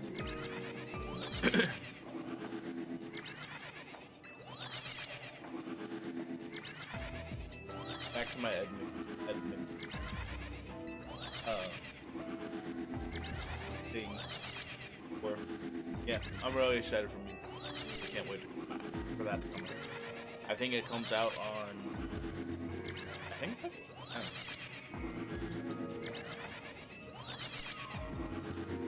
if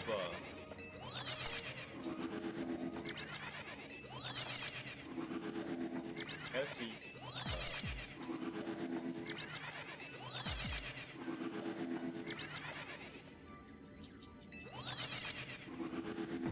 I got the one.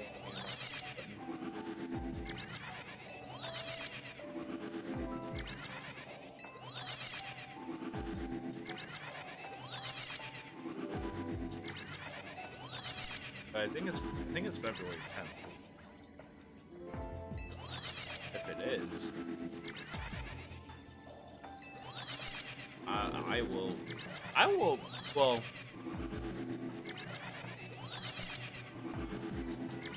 I've heard that it is.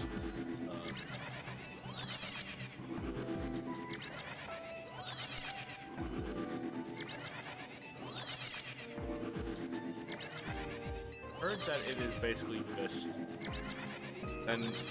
have cats have sex and then send the offspring.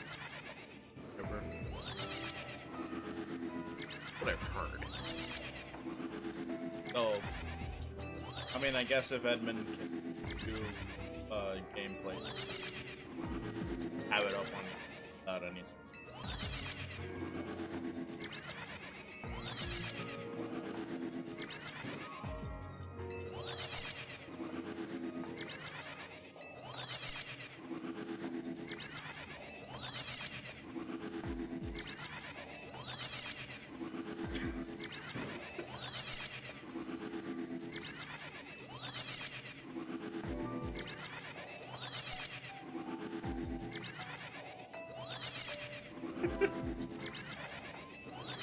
Oh man.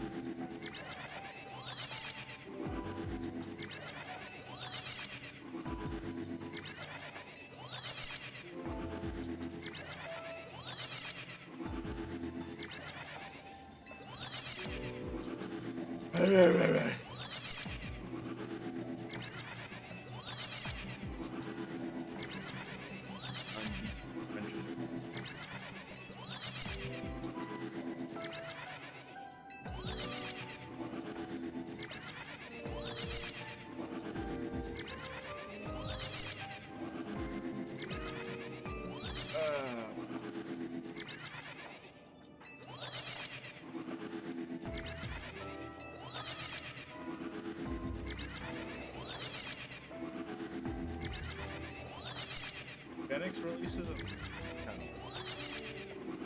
no, probably 9.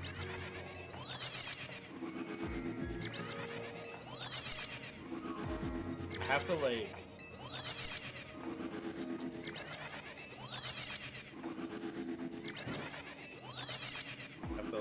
do a test to see how graphic it is.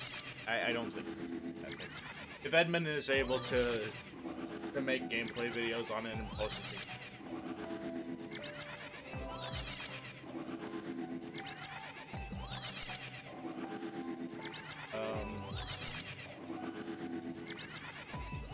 In chocolate chip, where are you at?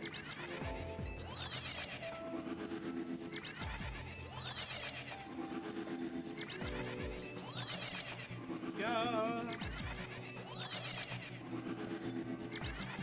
The light is on, please.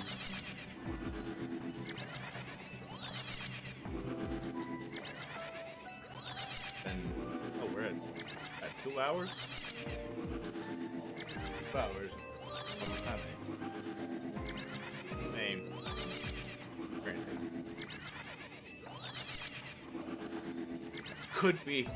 It could be my my shiny as elf hunting luck in Alpha Sapphire.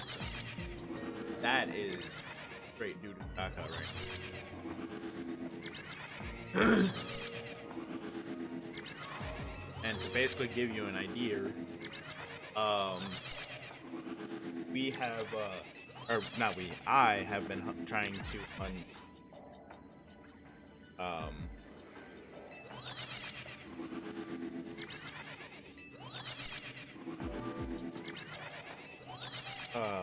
I have been trying to hunt.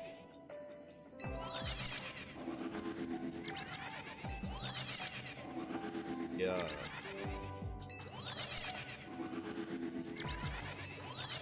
I've been trying to hunt Azelf in Alpha Sapphire for a little bit now. And the thing is,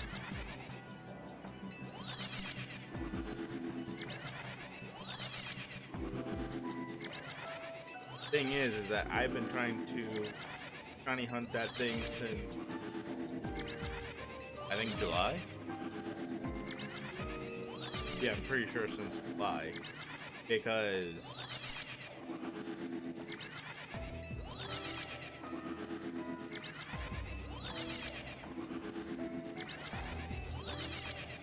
that was around the time that I was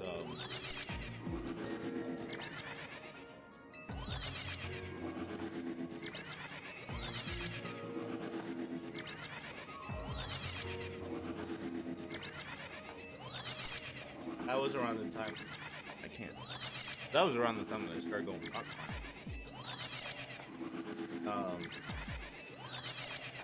But yeah, I was trying to hunting it off, on and off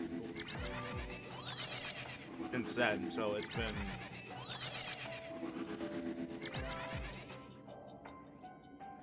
been 6 months.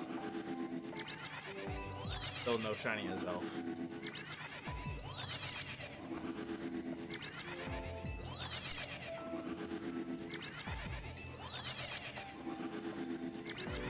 So yeah.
I did not. Sorry, I'm trying to like look for something real quick.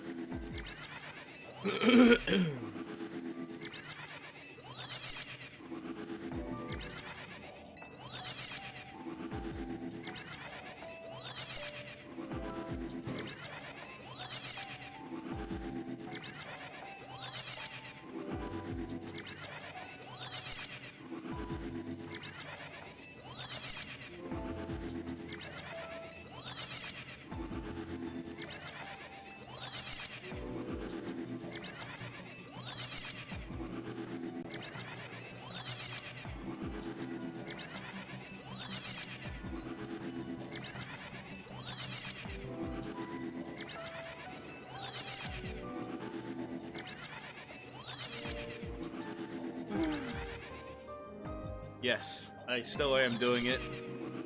I'm doing it.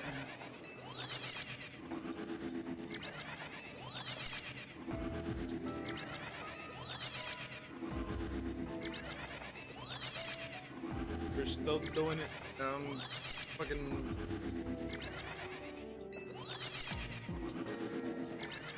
I'm losing it.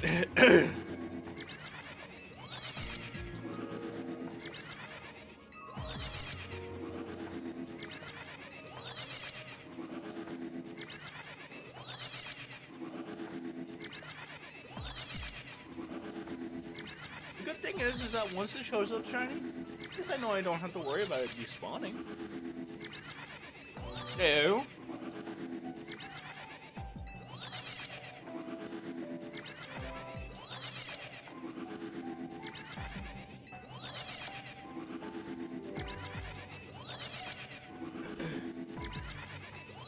Kind of hoping that, well, what I might do is go until 12:30. Like hour of think battle. Also, maybe like 112 round. Oh, provided we're not on.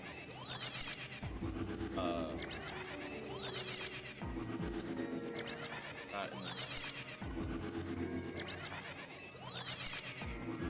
the top.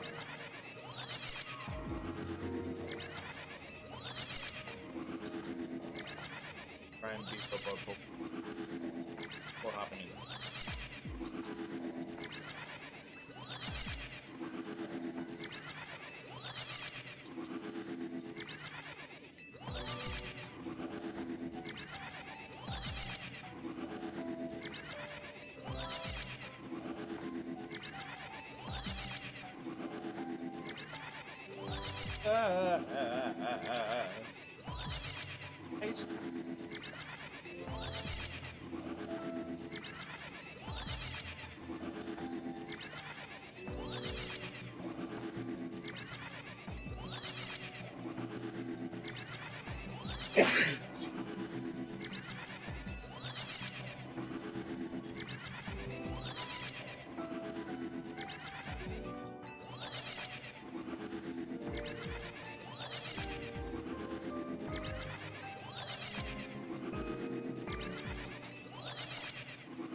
I didn't realize we were that high up. Like what? Building the tower.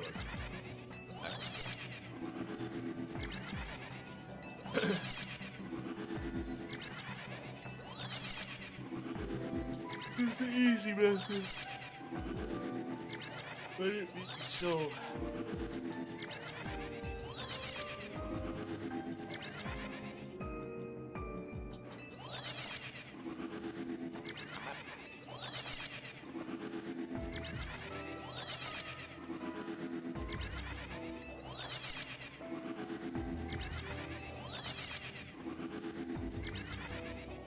Latios.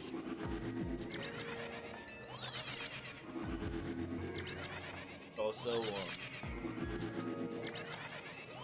but I could do my, if we get to it, but I think I could do for ranked battles. Latios, Ario with Ario Knight. The Absol. The Absol.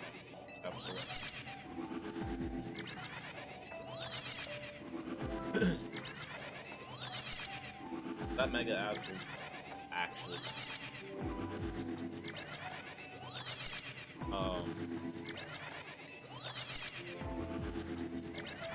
I know that Garchomp. I know that Garchomp G is coming out. Make a Garchomp. And I have a feeling we're either going to fight or we're gonna fight Volt.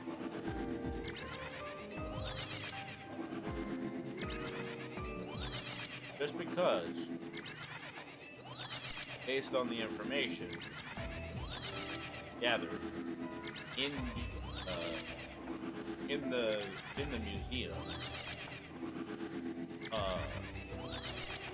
they have outfit. But then they said that the person had actually donated. So I think the assumption is that Polo is somehow immortal somehow. So I have a that Miss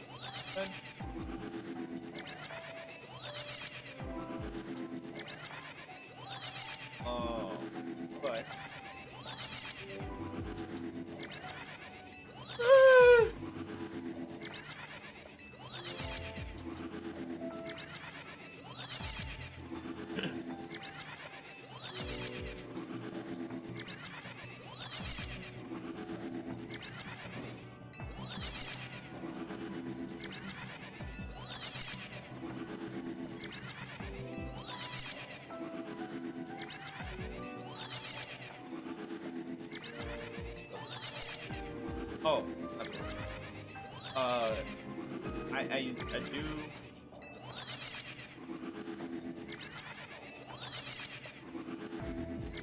Brother, let me start with this. I know that one of people's about Mega Dimension DLC is that it feels very repetitive in terms of like its hyperspace tones, and I can agree with that. But then the other, I do think that cycling between one small, one medium, and large hyperspace for everything. Get it? Like, do I understand that, Darkrai is based on, Darkrai's dream of, Luminos and together, whatever. Yes, but at the same time, it could also very much be, randomized build. Because the thing is, dreams aren't always would have stuff that goes wrong or there or is there. I feel like it would be different every time you stepped in, but I think having that type of scenario would make your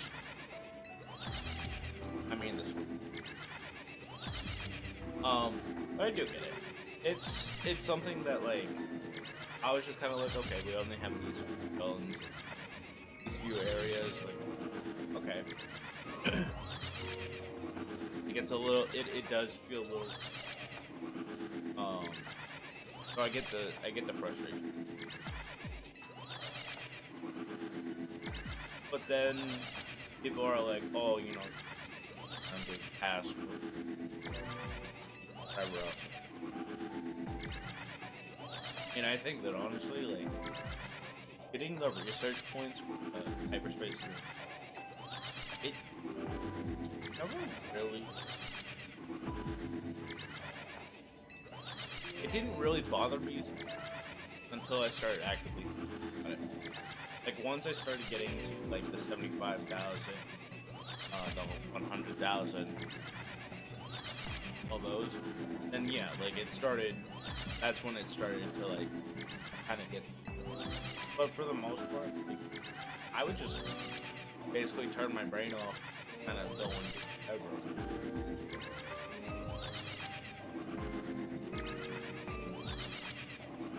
But again, it's one of those things where it's like you're working towards a goal, and for the most part, I can understand the problem. Having that feeling, you know, you're just going to basically I'm gonna go to the hyperspace on a time crunch and doing whatever task it tells you. The tasks don't really scale too until I think it's like Kyogre and Groudon's hyperspace, or having to find their hyperspace portals, because then it's like, oh yeah, now we have like all the past Rogue Mega Evolution battles that you can.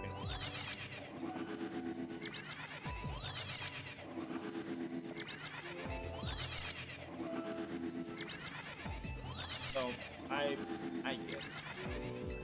get the frustration. Like I said, they're not perfect.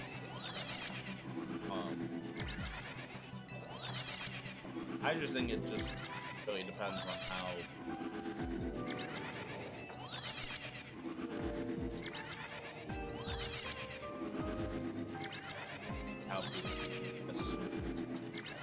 I think the thing is that, or rather, I think personally, I think that if the research, I feel like if the research points weren't there, visible there, then it would be a different situation. Then I could just go,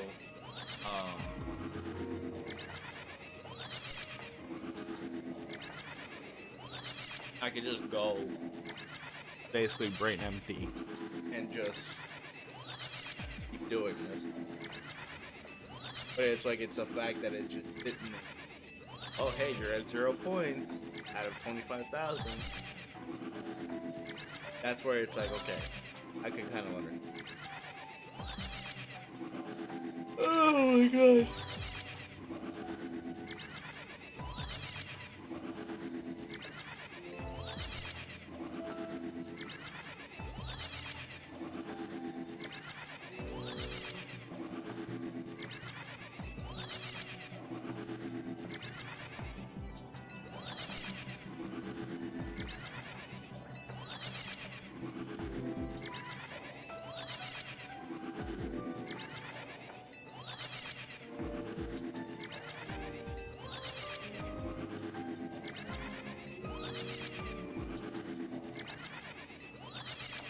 I don't think it's Latios.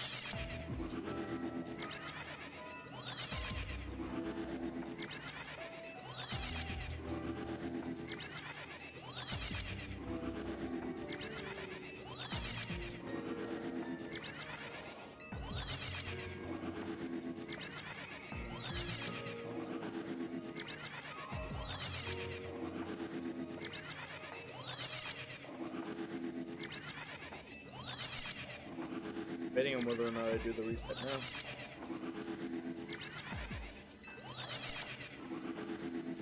If I do the reset now,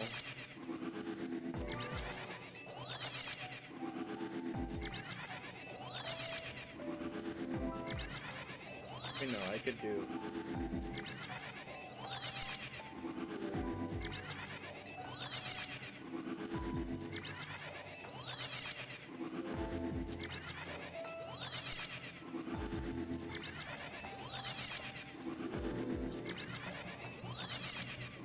the real question.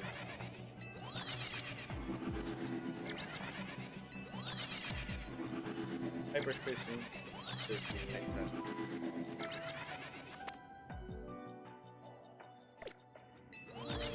World may never know.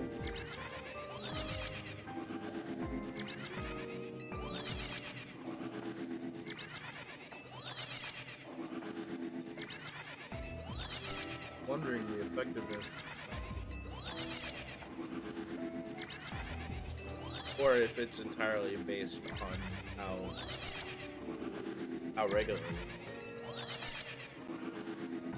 The regular loom with a time when dust balls work according to how regular loom is, then dust balls can.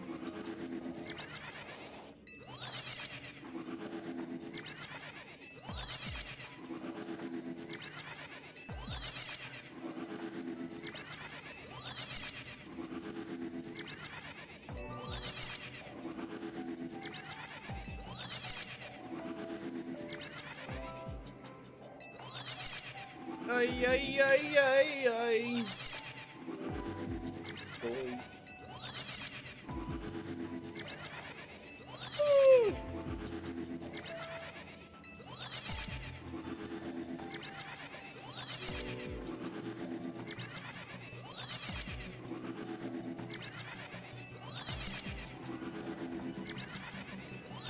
One more. Four.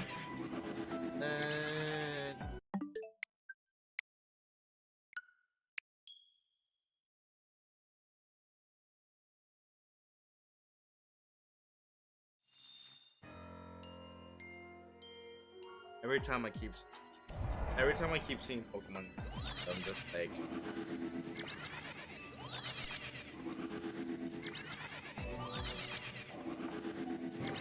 which, in all honesty, that was one of the things I was saying to I have, but when Pokemon Day comes around and they have that Pokemon over all the Unite stuff, I'm pretty sure for like the premiere video they have a live chat. So I'm certain that the chat is going to repeat, because I think that regardless of if you like, Pokemon Unite is just such a bad state. It's in such a bad state, and it's like, who knows when or if they will come out with something that'll make that game.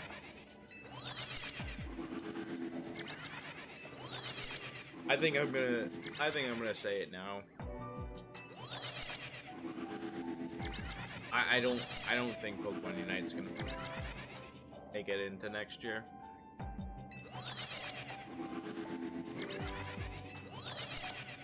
I really don't. I think that the clock has started to, and even really, honestly speaking here, even if Pokemon Unite does make it into next year, I don't think it's not gonna be in the same state that it is. It's either going to be a much better state, or it's gonna be an even worse state. Because right now they have the community that plays Pokemon Unite on edge because of their updates. And I agree. The updates kind of have sort of put the game a sort of life support rate.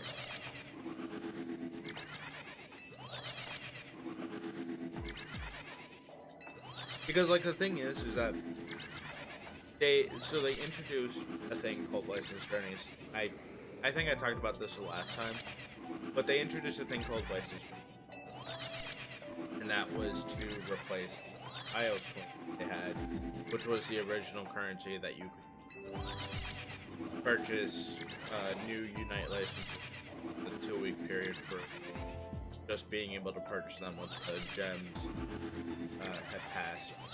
But anyway, so they were like, hey, we're doing away with the IOS coins, gonna be licensed. And the way that licensed journeys work is that you're supposed to be able to get licensed journeys to get certain Unite licenses, which in theory could have been good. It could have been good, but the problem is that the way that they had advertised it was that licensed journeys were going, licensed journey points were going to be available to obtain from a daily mission, which yes, it technically is, but I'll go into it. But they would also become available in future events. And thing is that at the time that they had implemented the licensed journeys, they also had this event going on where anybody who still had IOS coins would exchange them for either like, cosmetics for their Pokemon, cosmetics for them, or they could exchange it for license journey. And to kind of briefly explain how the license journeys work is basically it's like a level up system where you start at level 1, you get a certain amount of license journey, and then I think you can choose from a limited selection of, I think, 3 Unite licenses. Pick one. Basically, that's how it works up until you get up to certain levels. And then once you reach certain levels, instead of having the limited selection Unite licenses that you could choose a Unite license that you particularly wanted to go for. So, like, for example, like Meowth.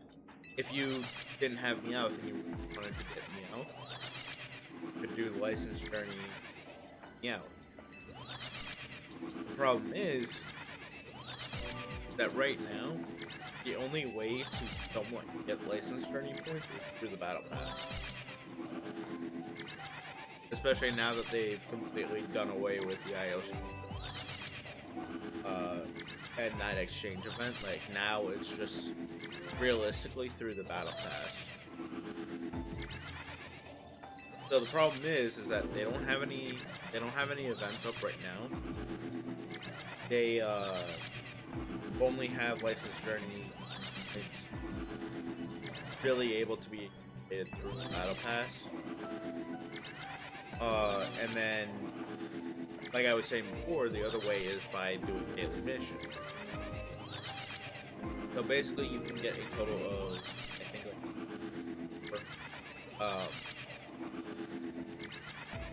like boxes that you open. And you have a certain % chance to get anywhere from like 1 license journey point, and I think it's the max. But the thing is that the percentage goes down based on the number that you get for the box. So I think it goes from like 1, it's like 1 point, 2 points, 5, and then 10. I don't remember if 100. I don't think they are, but I think 10 is the max.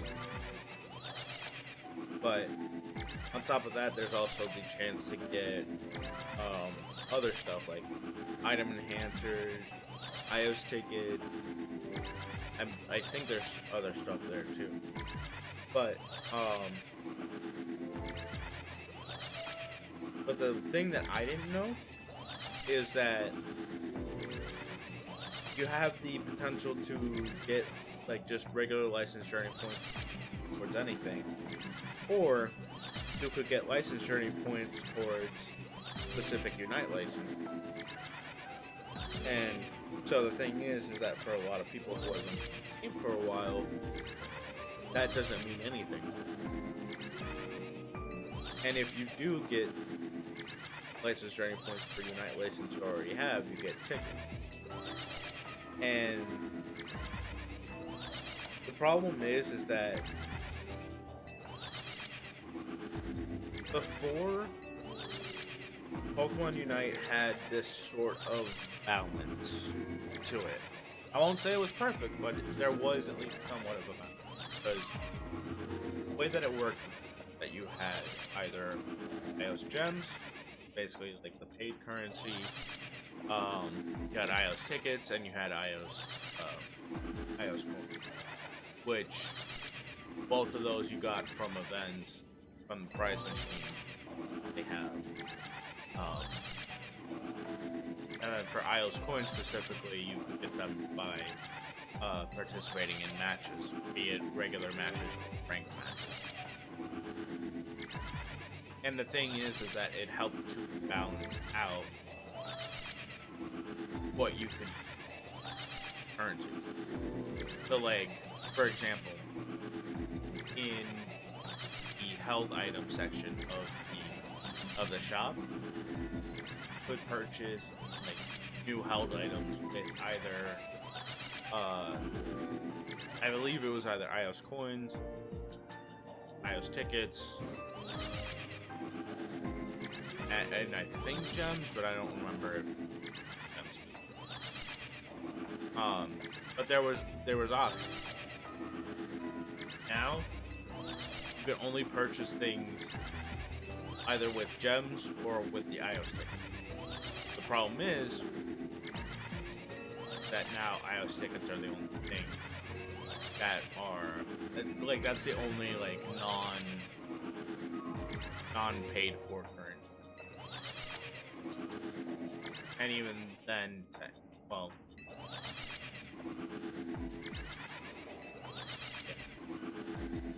the problem with this change is that taking away one of the currencies kind of disrupted the balance, because the iOS tickets could be purchased like item enhancer,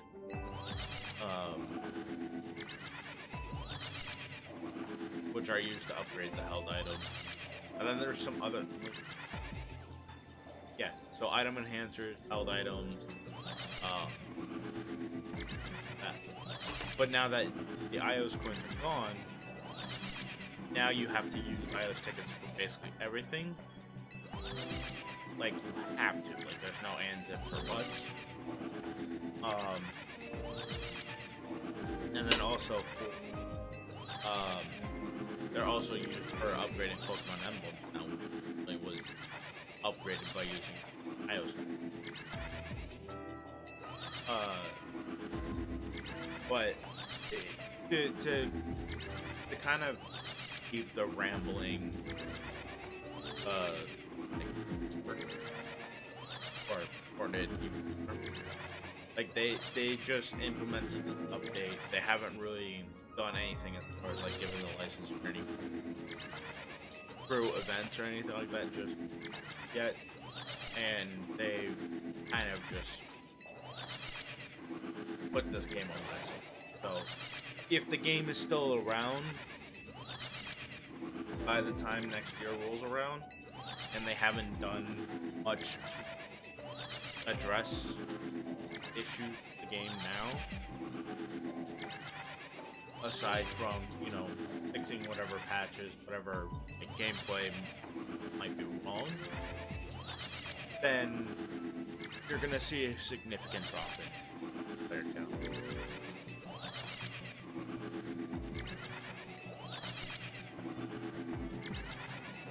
Because like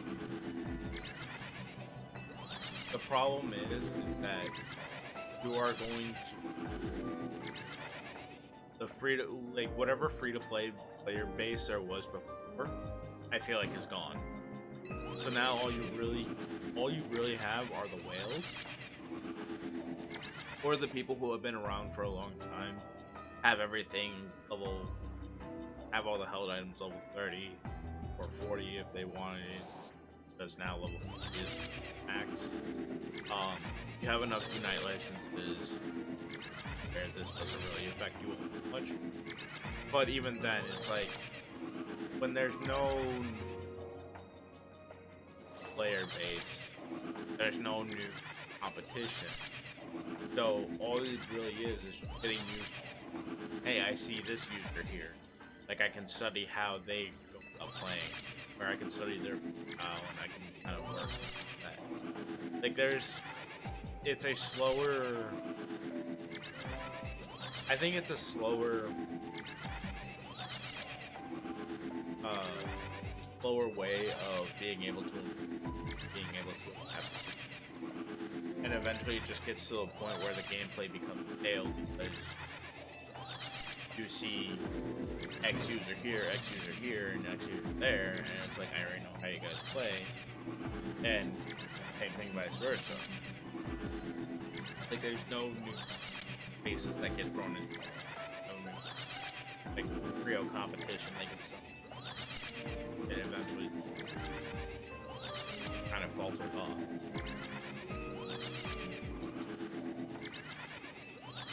And that sucks. But I've said this. I've said this before. Pokemon Unite is one of my favorite MOBAs. It has its problem, but it is very much one of my favorite MOBAs.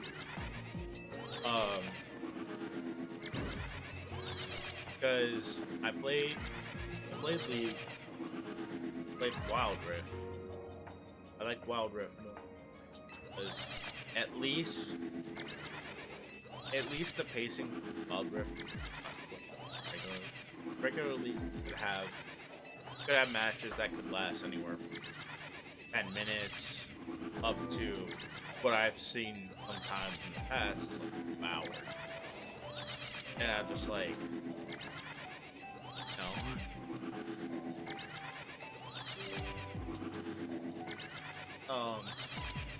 But I very much, I do like mobile.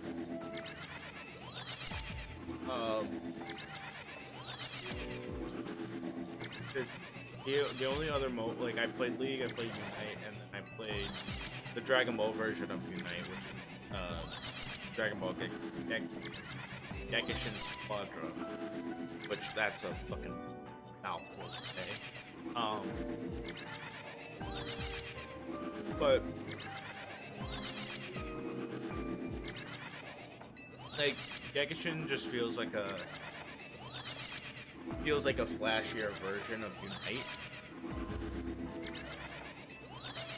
And I don't know, one of the things that I like about Unite is that each of the matches 10 minutes. It's 10 minutes a match. Whatever happens.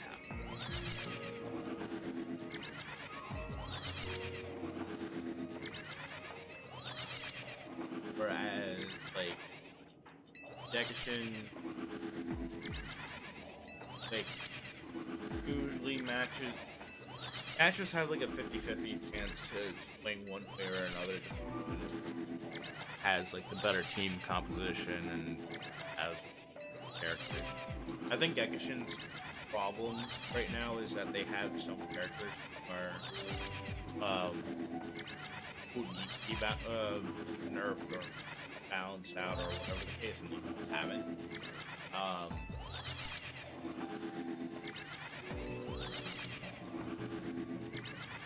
On top of other things that I personally might be issue. The Pokemon Unite was that one that really hit. Like I didn't know about Wild Rift Pro.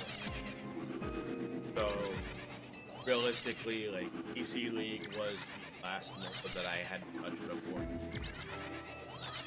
And that was in 16.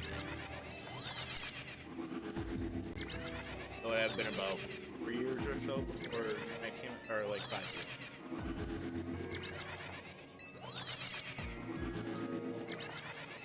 I know Pokemon Unite came out during COVID time, but oh, maybe it actually came out. I don't think it was. 2020 was a year for Animal Crossing. Which, to be honest, I think I might actually go play again. I don't know. The problem is that they kind of, well, I don't know if they specifically, my Animal Crossing data from or had gotten nuked. So, like, a little discouraging to put up. Well, at first it was the OLEDs. It was a little discouraging to put up Animal Crossing OLED and having the children sitting there basically taking me through the whole process of creating of making my character.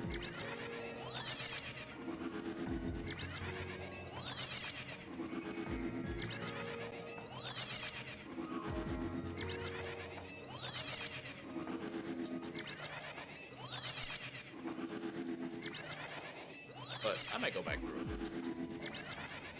I feel like everything that I've been playing as of has been like high intensity, like I need to go through and do this, and this. And I feel like I just need something that's calming.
I don't know if I'll be.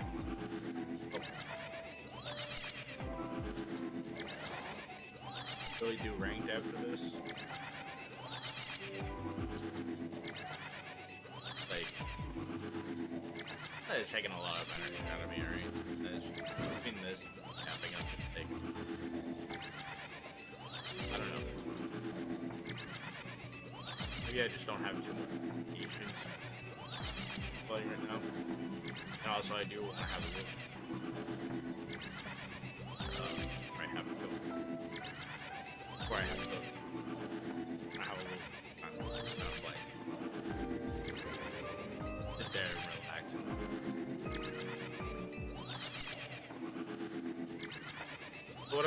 So what I might honestly do, I might do one more reset. One more reset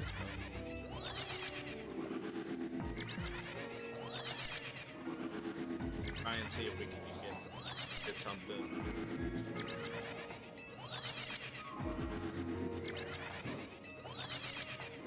And if we can, yeah. And if not, then. But I also do have to.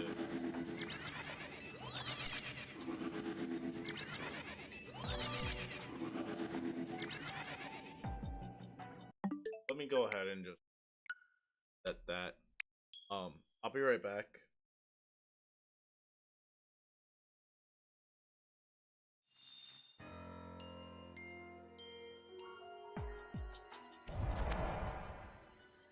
We go on your click and I can move.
Oh shit.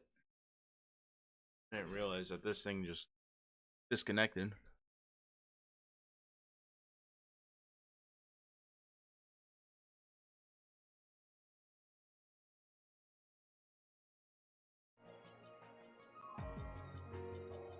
Alright. Back. Time.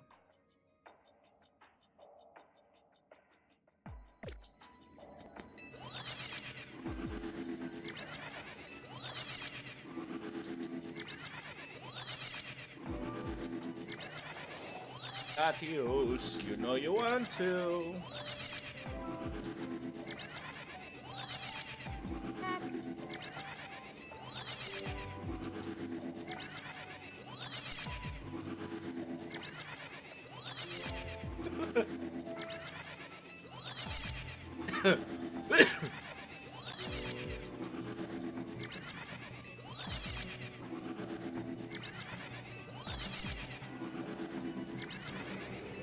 Latios.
Mario!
Yeah! Adios!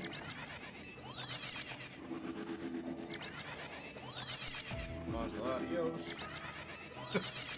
Right, let's go. That was stupid. What is a stupid joke, man?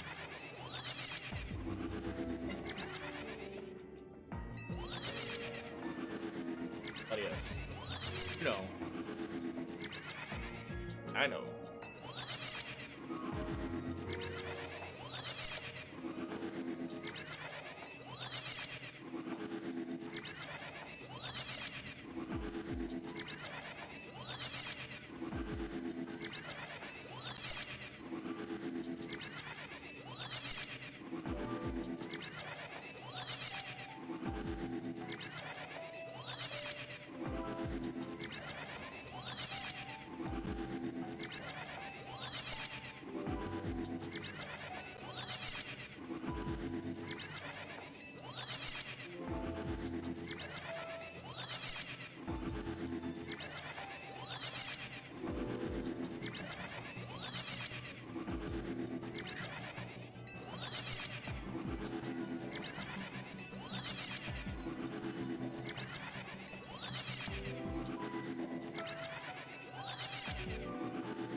baby.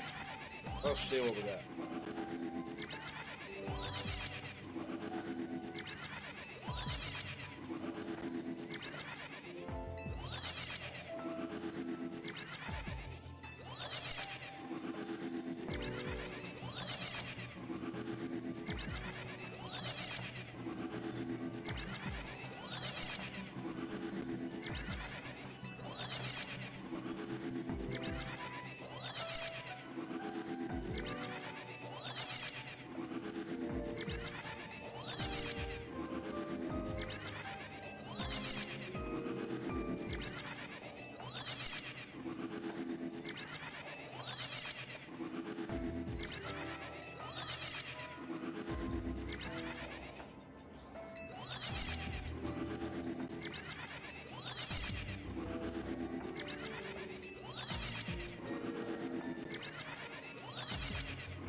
Adios.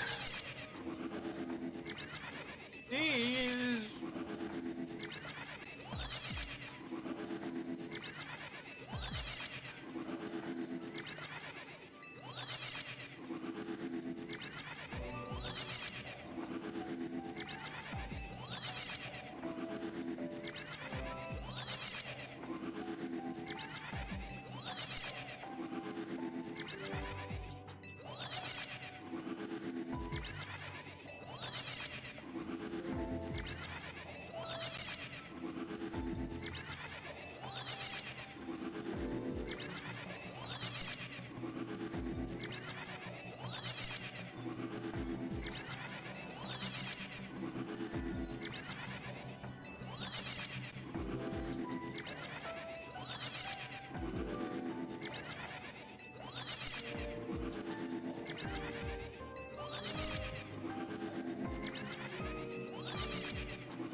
Adios. Not one. Oh, different.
Oh, true.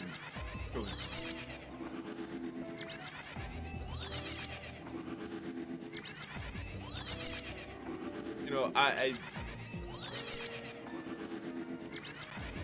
it's gonna be random and a random thing, but the thing is that over the past couple days, or rather, past days, been like ordering stuff, and like one of the things was this thing, but I ordered like 3 of them, and then today, I ordered Liquid Death because Liquid Death actually is really fucking good, and it realistically and honestly helps me stay away from the soda and all. Like it's just carbonated flavored water, but it really does a trick and help stay away from soda.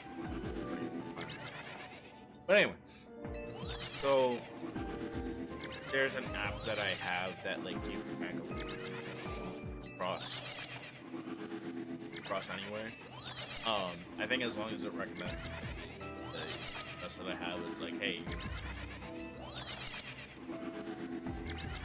But I forgot to clear out notifications.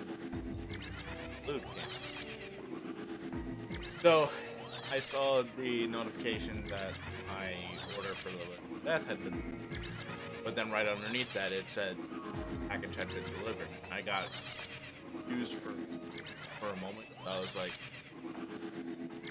I literally just placed that like while I was nothing. How did it get here then?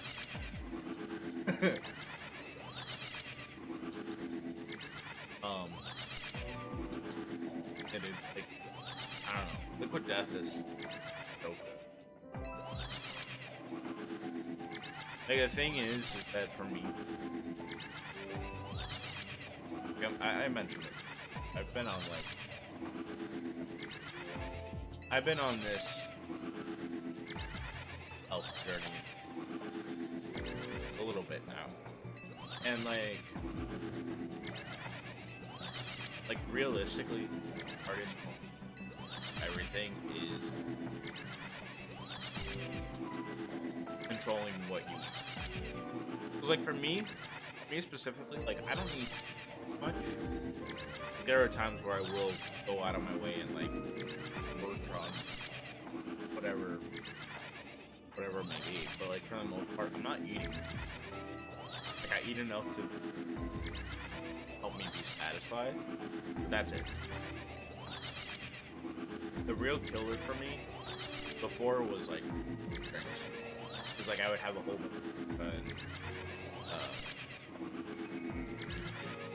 stuff that isn't particularly best for me to have in bulk.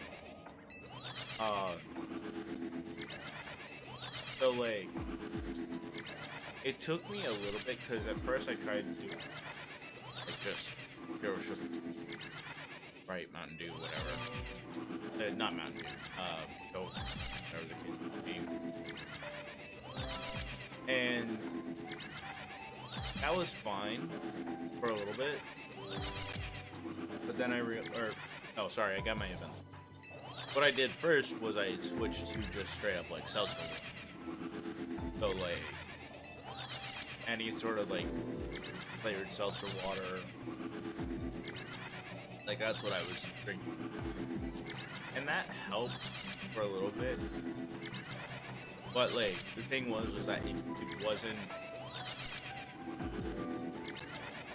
wasn't exactly curbing the desire, you know, like a straight Coke or something. So eventually what I started doing was zero sugar.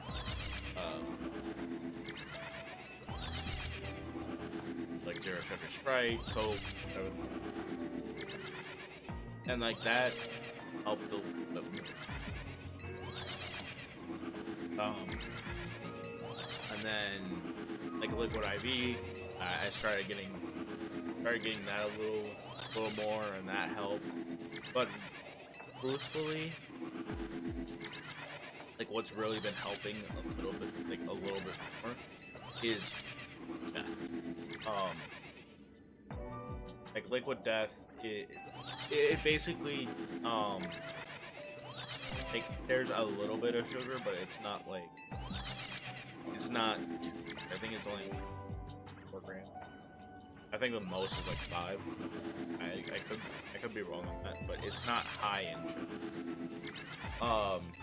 So it's just a little bit.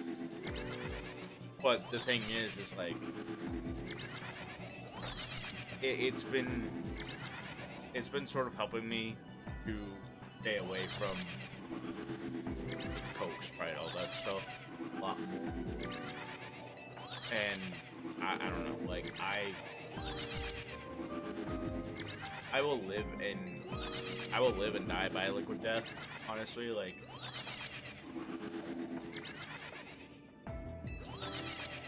it's so good. And the thing is that before, like when I had first tried to like cut back, I was what I was taking in or consuming. I don't know why is it. Like I tried Liquid Death before, but I tried like one of their flavor, like it was one of the tea brands. Flavor was like sweet. Yeah, which was just a sweet flavor. And I didn't like it. And I think that's just because my body was not used to not having all that sugar. So it was like, it took me a little while actually. But like now, I can drink Liquid Death like, or nothing. And especially if you get me set up with one of the all boys for Liquid Death, like,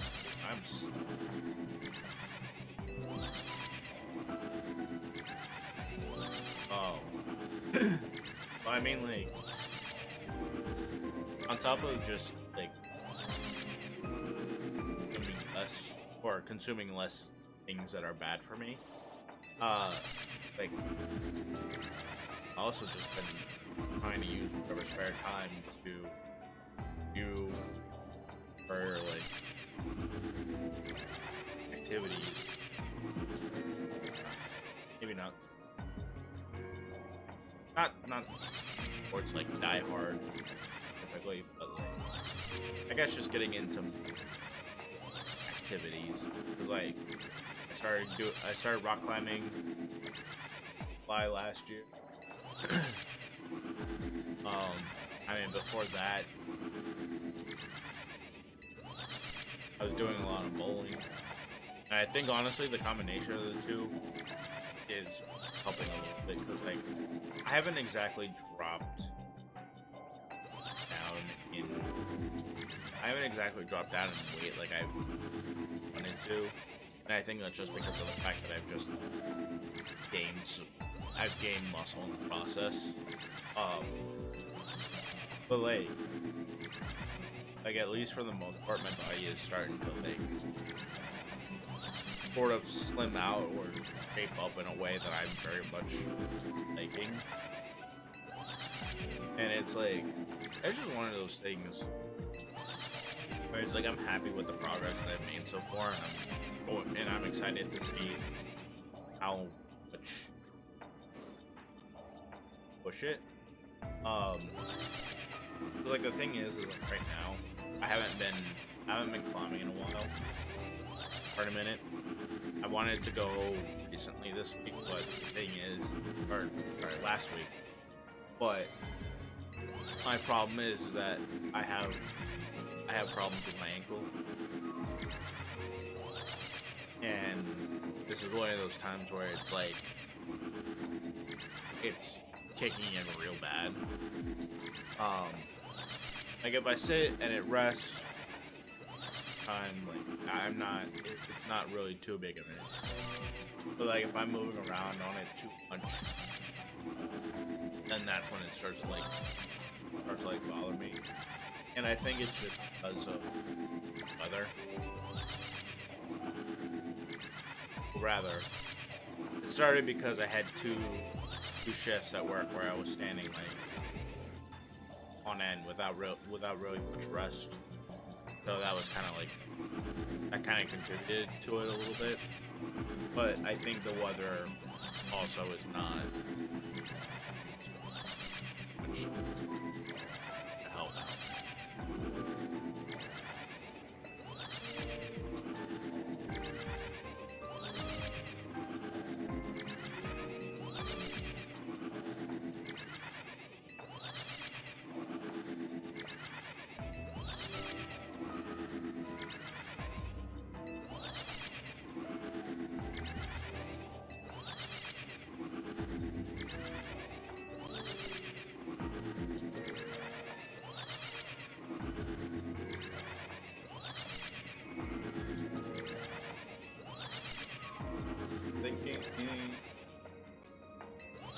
But yeah, so for anybody that's out there that might be watching this, might come across this, whatever the case may be, if you really want, like, if you want, you know, get into like trying to lose weight or trying to get in shape, whatever the case may be. The first step that seems so like that seems so easy, but is such the hardest thing. Bro, just cut back on the drinks. Like I can't tell you realistically the last time that I really indulged any like sugary drinks or anything like that. Like for me, it's been like seltzers, sparkling water, or if it is soda, it's. But you know, just the first step is always cut back on what, and especially like if you drink, like not like if you drink alcohol, then you know if you cut back on the amount of alcohol that you take in, you're gonna be gold. I used to drink a lot. I would say like I was pretty consistent with it, and then I like cut down to like every weekend, and now it's just like it's not as often, but it like here and there, like whenever I'm just like whatever, then I'll have a little bit realistically, aside from that, like if you cut back on even just that, like you're already doing a lot better for yourself. And then once you get that down, then from there it's just about knowing what you want to do and what you want to do with yourself, and like, taking the steps necessary to, I guess, get toward. But probably talk a little about that tomorrow if I remember. But as of now, I think this is where I'm gonna end stream. I was originally going to some ranked battles, but then I was got too caught up in trying to find the Latios. So I think what I'll do is tomorrow I have off, so I'll probably stream tomorrow. I'll do some more shiny hunting, trying to shiny hunt Latios. If we manage to do that, then we'll swap to like ranked battle. Try and do something. Not entirely sure. Because one of the things that I wanted ever since I started thinking about it is I think I want to do that Pokemon quiz just to see like how many just to see how many Pokemon like I realistically are. I know off the top of my head. I think that would be something that would be but yeah. With that being said, just a few more things before I end up. First thing, thank you to anybody and everybody that came out to watch the stream, whether for a little bit or for the thing. I really appreciate it, and do hope that you guys do come back around for. Second thing, regardless of whichever platform you might be watching this from, if you enjoyed the stream, want to see more, consider giving me a follow, subscribe, whatever the case may be. Trying to reach 100 across the board, across all platforms that I am doing. So, if you guys do like what you see, consider giving a follow. I'd really appreciate it. And then yeah, like I said, tomorrow's plan I think will be try and do a little bit more shiny hunting, and then I'll try out that Pokemon quiz, see what we can do from there. And yeah, so come through, hang out, talk about whatever. And yeah, it'll be fun times. But with all that being said, again, thank you to to everybody for coming out, regardless of duration of time. I'm Freak of Sound, and I will see you guys tomorrow. Stay safe, make sure you drink plenty of water, and most importantly, just make sure you take care of yourself. Bye, everyone.